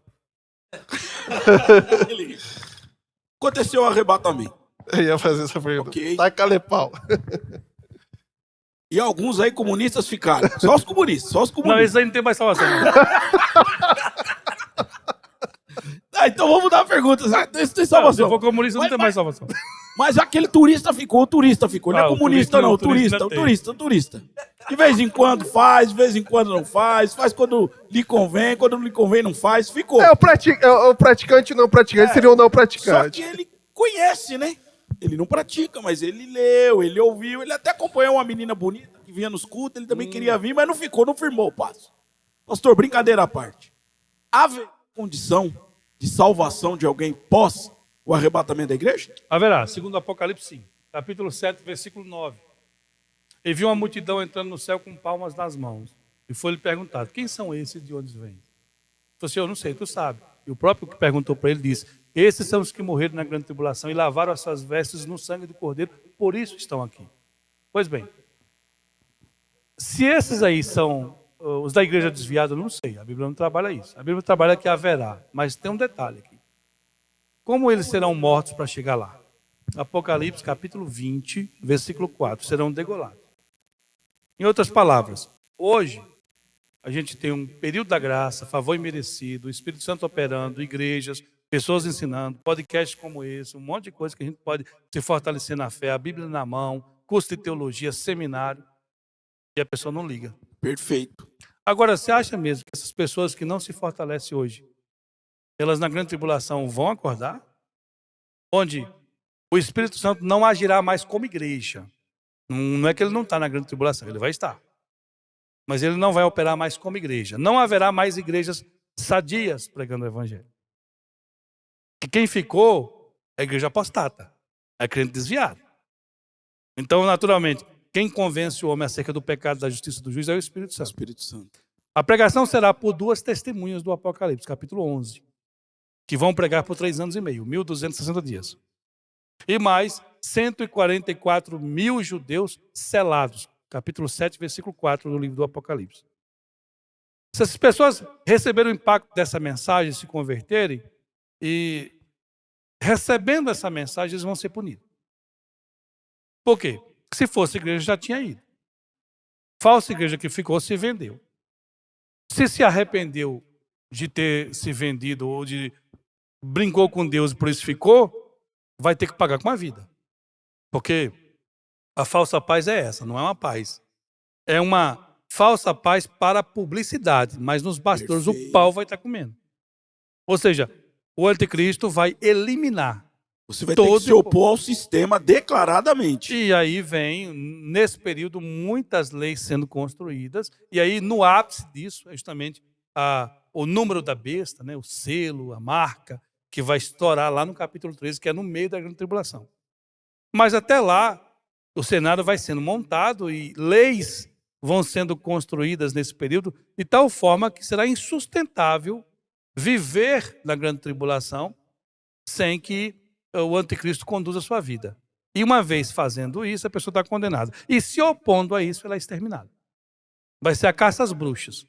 Então, se os irmãos não conseguem viver um cristianismo saudável hoje, quem dera na grande tribulação? Eu acho improvável. Eu não pagaria para ver, pastor. Eu ainda tenho uma segunda opinião. Eu acredito que pode sim ser pessoas que ainda não se converteram, que não tiveram a chance que nós tivemos. Que ao ver os sinais e prodígios feitos pelas duas testemunhas, ao ver milagres acontecendo em todo o tempo, inclusive a pregação fervorosa dos 144 mil evangelistas judeus da grande tribulação, elas podem ser impactadas e aceitando esse Deus da Bíblia, eles vão ser mortos, mas vão ter que pagar também com sua vida, e esse é o processo. Mas esses 144 mil serão salvos ou não serão salvos? Serão judeus, salvos, selados pelo Espírito Santo, e eles foram selados por um único motivo: passar pela grande tribulação sem morrer. Eles são os únicos que são garantidos em todo o processo da grande tribulação sem experimentar a morte. Possivelmente Deus usará esses homens como o remanescente para o próprio Israel, que no final da grande tribulação terá sido dizimado. E você vai acompanhar o processo desses 144 mil, eles aparecem lá no capítulo 14, cantando o hino de Moisés, o hino da vitória. São judeus que vão viver de forma piedosa e de forma milagrosa. Uma situação que, aquém do normal, Deus vai proteger eles. O mundo está em caos. E eles vão E viver eles são bem, os únicos. então, ou seja... Sobreviveram ao arrebatamento. Ficaram. Capítulo 7, versículo esses- 4, 4 anjos detendo todos os ventos da terra, e foi dito assim: não faça mais nada, até que sejam selados os números dos judeus. 144 mil, 12 mil de cada tribo, para que nada lhes aconteça. Então, assim, serão selados, anjos de Deus protegerão de forma milagrosa esses homens, para que eles passem por... E são os únicos que a Bíblia fala sobre isso. E aí vem aqueles que defendem a ideia da teologia da substituição, vai dizer que é um número simbólico, que não é um número verdadeiro. Inclusive os historicistas dizem que aquilo ali é todo o número da igreja, que a igreja vai ser guardada por aquilo. Mas se você acompanha, está falando de judeus, né? 144 mil de cada tribo de Israel, 12 mil de Sacar, 12 mil de Zebulon, 12 mil de Naftali, 12 mil de Judá, 12 mil de... Então você percebe que são as tribos, né? Tem paralelos, que teorias que falam, que é das 12 tribos e os 12 apóstolos, não tem, pastor? Aí já é outra coisa. Aí são aqueles 24 tronos que está lá no capítulo 4 e 5. Né? Que quem são? Sim. Aí alguns, como é que eles vão argumentar? Eles vão dizer o seguinte: não existe mais tribos em Israel hoje. Como é que podem ser tribos se não tem mais tribos? Eu falei: é sério, irmão? É sério que Deus não sabe quem é de cada tribo? É sério que o Deus que sabe o que tu vai pensar daqui 10 anos, nesse exato momento, não sabe qual é a tribo dele que ficou para trás? É sério. Quer dizer, Deus é poderoso, mas tem hora que ele não tem limitado, capacidade né? nenhuma, né? É limitado. É complicado. Ele sabe exatamente quem é quem. Ele chama o homem à existência sem que ele exista. Ele sabe o que eu vou pensar antes que eu pense. Como é que ele não sabe onde é que está as tribos, irmão? E quem vai selar? Sou eu, você ou são os anjos de Deus? Para, né? Isso é verdade. O Então- Espírito... Perdão. Não, então, às vezes eles querem dar explicação lógica para aquilo que não tem sentido. Ou seja, falar de um Deus que é espiritual... São que os sabe mistérios, tudo, né? É um mistério. O senhor entende que o Espírito Santo então, sai da terra... Deixará de agir, ele não sai. Ele não sai, Porque ele continua. Deus é onipresente. Ele está até no inferno. Isso é uma Pastor, verdade. Deus está no inferno. Presente. Não, irmãos, ele tem visão sobre todas as coisas. Foi ele que fez o inferno. Só não vai agir como ele não age mora hoje. lá, não faz morada, mas ele tem visão sobre tudo. Quando eu falo que ele está, no sentido dele saber todas as coisas. Certo. Todas. Então, não estará agindo. Agindo né? como igreja, mas ele agirá como as duas testemunhas. Sim. Quem que vai operar os milagres através das testemunhas se não tiver Espírito Santo? Verdade. É. Não tem E como quem operar. poderá ser essas duas testemunhas? Não tem a mínima ideia. Uns falam que é Elias. Nenhum dos três. Nem Elias, nem Moisés, nem Enoque. Nenhum dos três. Não tem sentido. Por várias razões. Eu posso passar uma hora argumentando, mas não vai muito longe. Para mim, o grande, mais que a gente possa pensar, e a pergunta eu fiz, né? Só o fato de milhões, bilhões, sei lá, de pessoas no mundo inteiro desaparecerem, só esse fato em si vai levar muitos do que ainda brincam com as coisas sérias de Deus, na minha opinião, a um estado Pode de ser, pastor. loucura, Um pastor. filho que a mãe falou o tempo todo, ele descredenciou. Um menino criado na Não, igreja. mas o que eu quero dizer é que brincou, aqueles que ficaram podem ser levados a um estado de loucura, pastor, porque é algo, principalmente porque pessoas assim são apegadas muito ao que se está vendo, né? As coisas da terra estão apalpáveis.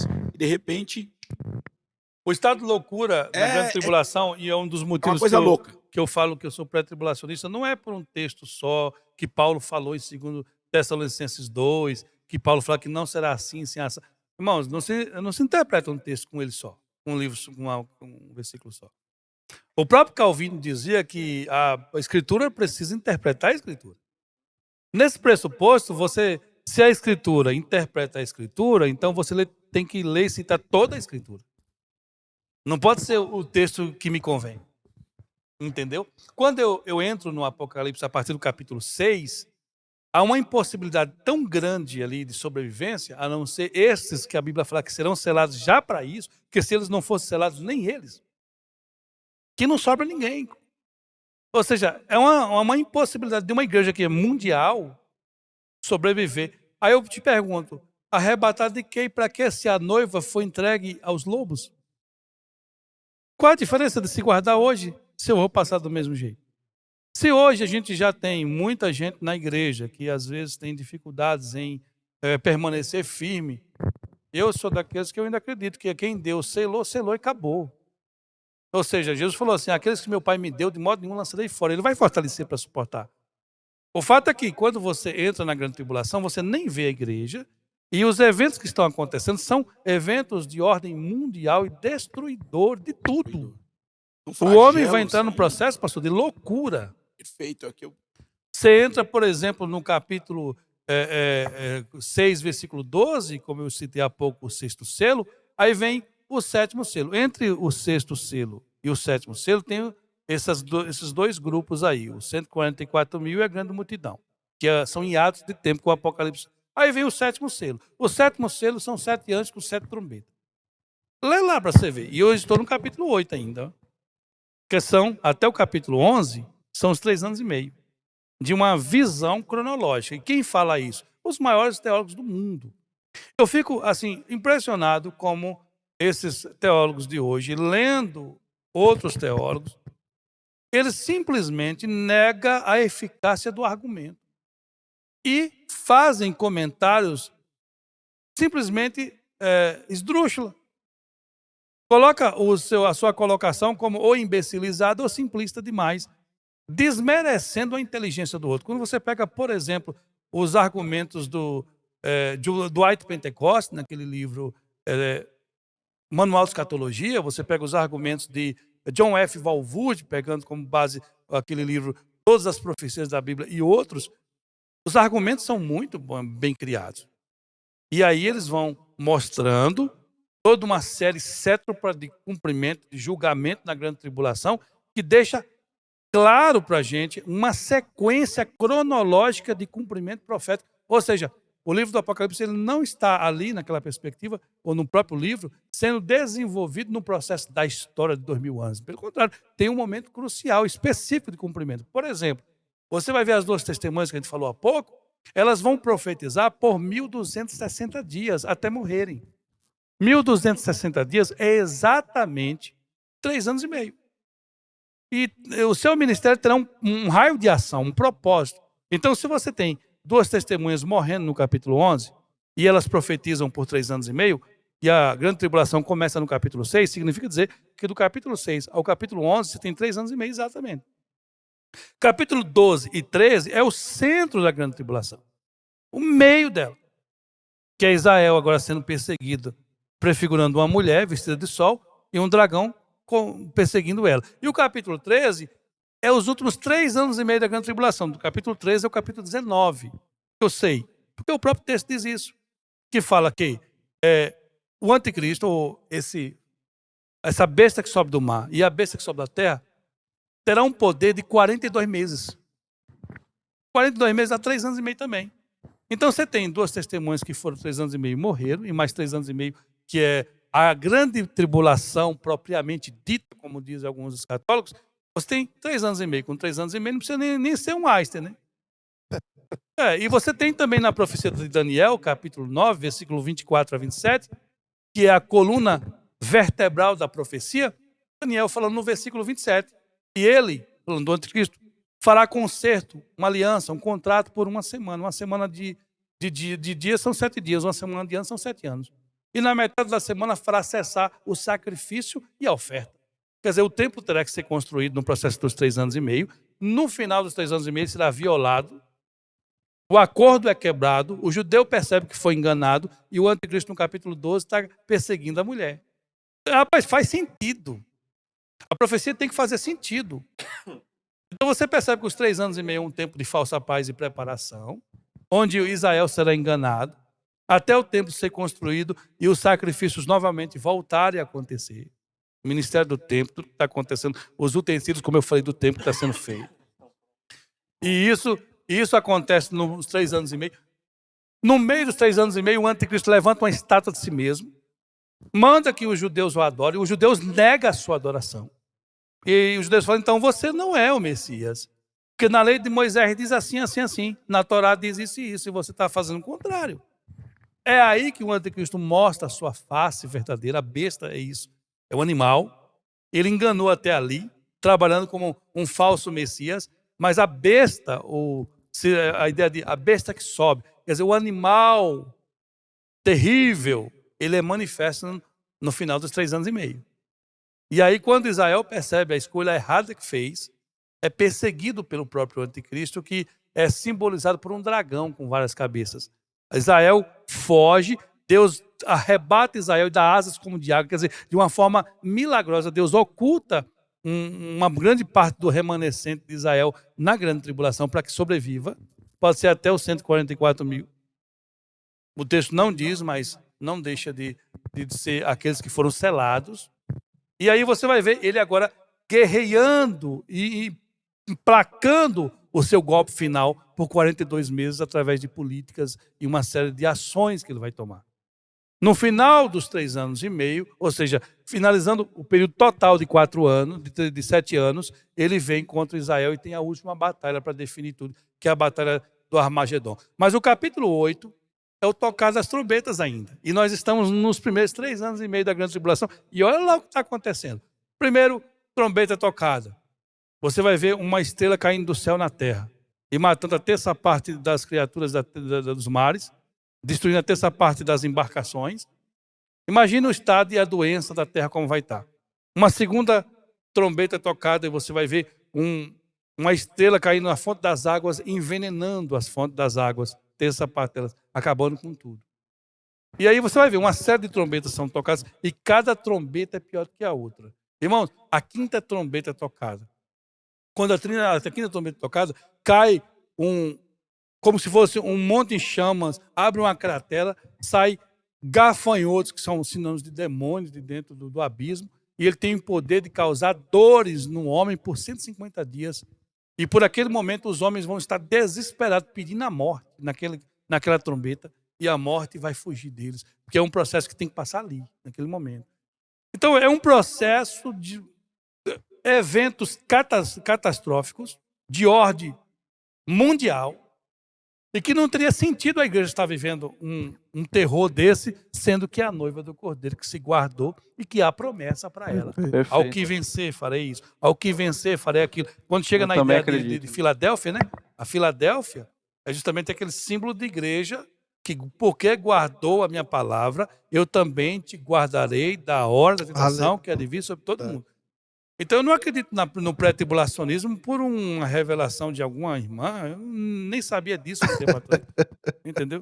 Já tinha lido muito sobre o assunto e poucas vezes eu vi uma bobagem tão grande. Então, se ela foi o pivô de algum teólogo usar como base, foi a primeira dele. Mas todo escatólogo constrói o seu argumento baseado na Escritura. É o que eu estou fazendo aqui. Perfeito. Né? Usando a Escritura, como diz e sugere o próprio Calvino. A Bíblia interpreta a si mesma. Entendeu? Nosso tempo tá Não, se esgotando. Não deu nem pra começar. Não, vamos Pois marcar é, o não, dois, o pior pô. que é verdade. Eu Marcar o dois. ia sugerir isso, porque assim, a gente Vai tem fazer ainda uma pergunta. muita dúvida. Mas Né, tem uma ainda pergunta tem crucial. A gente tem muita dúvida ainda. Eu acredito que você que vai estar assistindo essa live vai surgir diversas dúvidas. Eu vou pedir para você deixar aí nos comentários do nosso Under Rock, tá? O pastor vai fazer essa pergunta, mas deixa a sua dúvida, deixa a sua pergunta, deixa o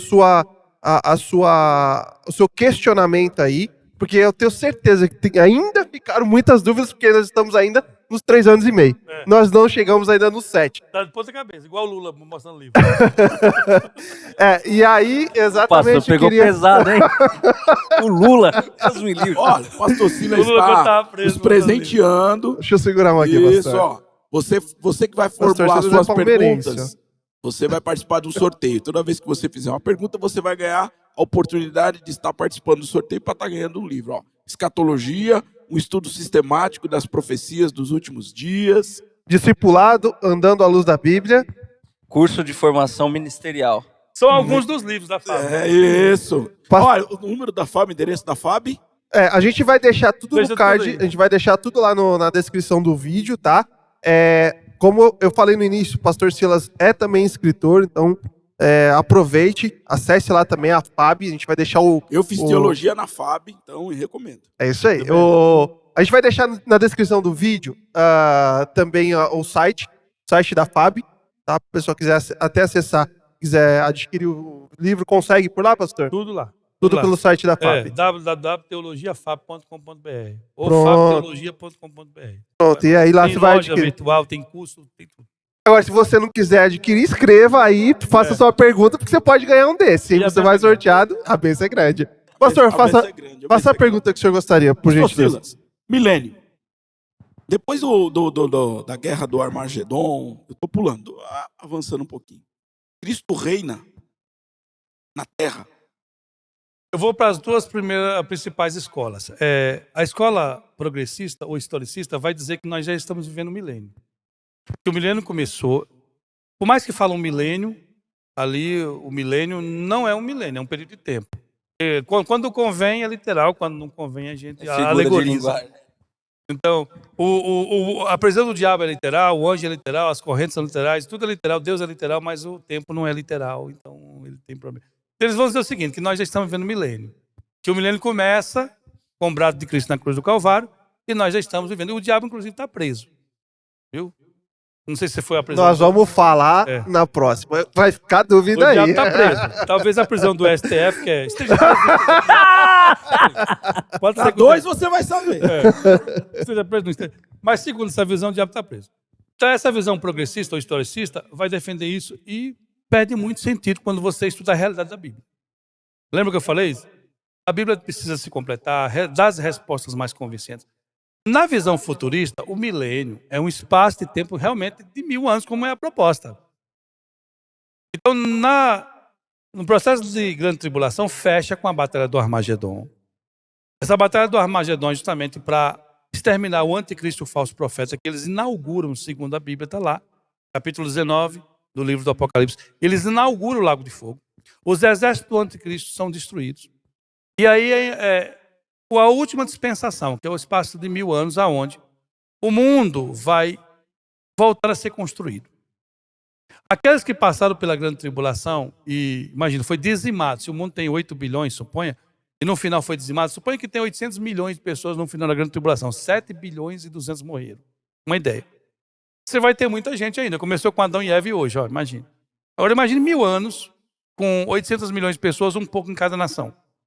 No final dos 1000 anos, o mundo vai estar a todo vapor. Até porque o homem vai voltar a viver como vivia no início, como uma árvore. Quem morrer com 100 anos vai ser tido como criança. A terra vai dar a sua maior força. As crianças vão brincar com o leão. Quer dizer, a malícia dos animais Deus vai tirar. O diabo preso, Satanás preso, o falso profeta e o anticristo lançado no lago de fogo. E a terra dando a sua maior força e virtude com o governo de Cristo em Jerusalém. Porque ele é rei, profeta e sacerdote. Para vocês terem uma ideia, quando eu falo essas coisas, eu não falo só por falar. Na primeira vinda de Jesus, ele cumpriu 330 profecias. Na segunda vinda, tem 1150 para cumprir. E muitas dessas profecias estão atrás do milênio. Ele governar em Jerusalém com vara de ferro, uma série de coisas. Então, a raiz de Davi vai ter que... Um governo, literalmente, fisicamente, teocrático, ele, rei, profeta e sacerdote. Ele veio, como profeta, ele era a profecia e o profeta. Como sacerdote, ele é o sacrifício e o sumo sacerdote. Mas como rei, ele nunca reinou. Zombaram dele, deram uma coroa de espinho, mas ele virá como a promessa que foi dita, a sucessão do reino de Davi. E ele vai governar aqui na terra. No final dos 1000 anos, o diabo é solto. E a última tentativa do diabo em usurpar o trono novamente. Sempre foi assim. Com isso, é permitido o diabo tentar as nações. E ele vai conseguir. Aí eu te pergunto, como pode? 1000 anos de perfeição, Jesus no trono, a terra em estado de crescimento, de prosperidade, como nunca houve. E mesmo assim as pessoas mudam o coração. Por quê? A antiga serpente é a mesma. O coração do homem O homem é o mesmo. Significa dizer que o homem, por seu próprio mérito, nunca seria salvo. Por isso que é Deus que teve que enviar o seu Filho, Deus que nos escolheu, é Deus que ilumina nossa mente, é o Espírito Santo que trabalha e todo o mérito é dele.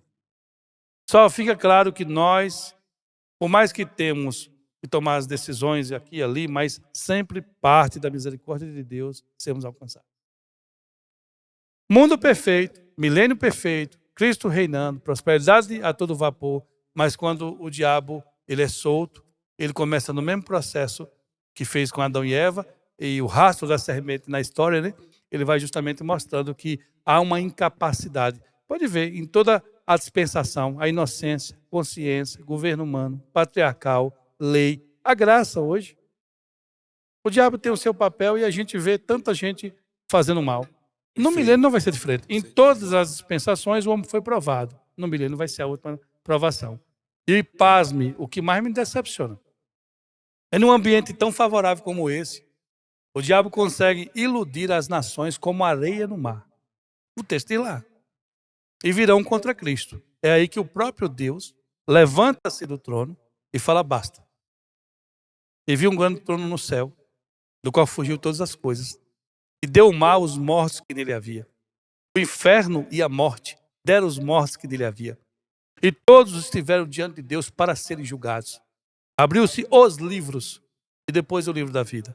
E aqueles que não foram achados, os seus nomes, no livro da vida, foram lançados no lago de fogo e enxofre. Irmãos, a igreja não está nisso. A igreja já foi transformada, arrebatada. Por isso que a Bíblia fala, bem-aventurado quem tem parte na primeira ressurreição.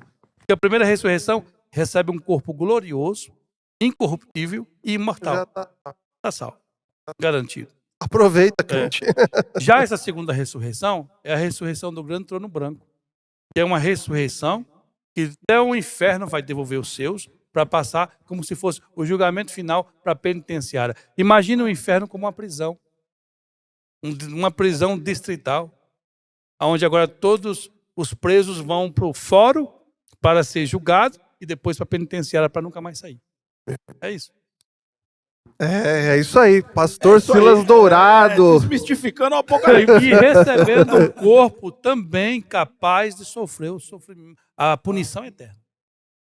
Muito bem. Da mesma forma que nós recebemos um corpo para a glória eterna, eles receberão um corpo para a punição eterna, onde o fogo não consome o corpo. E por os séculos dos séculos, até o século ranger de dentes. É aquilo lá que Jesus fala. Okay. É isso aí. Faça a sua pergunta, nós vamos estar catalogando essas perguntas, vamos enviar para o Silas, e conforme for o volume de perguntas, o convite já está feito. E a benção é grande. A benção é grande, para o 2, Apocalipse 2. Pastor Esse Silas, muito obrigado. Deus o abençoe poderosamente. Para nós aqui da ICPA, essa parceria que nós temos com a FAB, né, uma entidade séria. Sabemos que o senhor faz com muito zelo, com muito carinho, e é ímpar.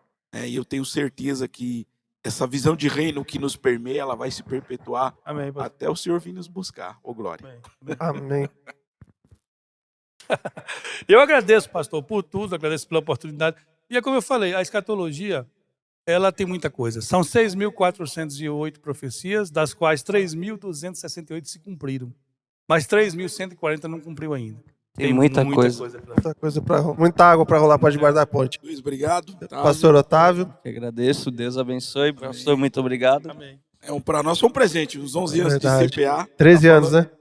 13 anos. 13, eu tô redigindo. 13? 13 anos de Alegria. CPA. É porque ele correu do 13.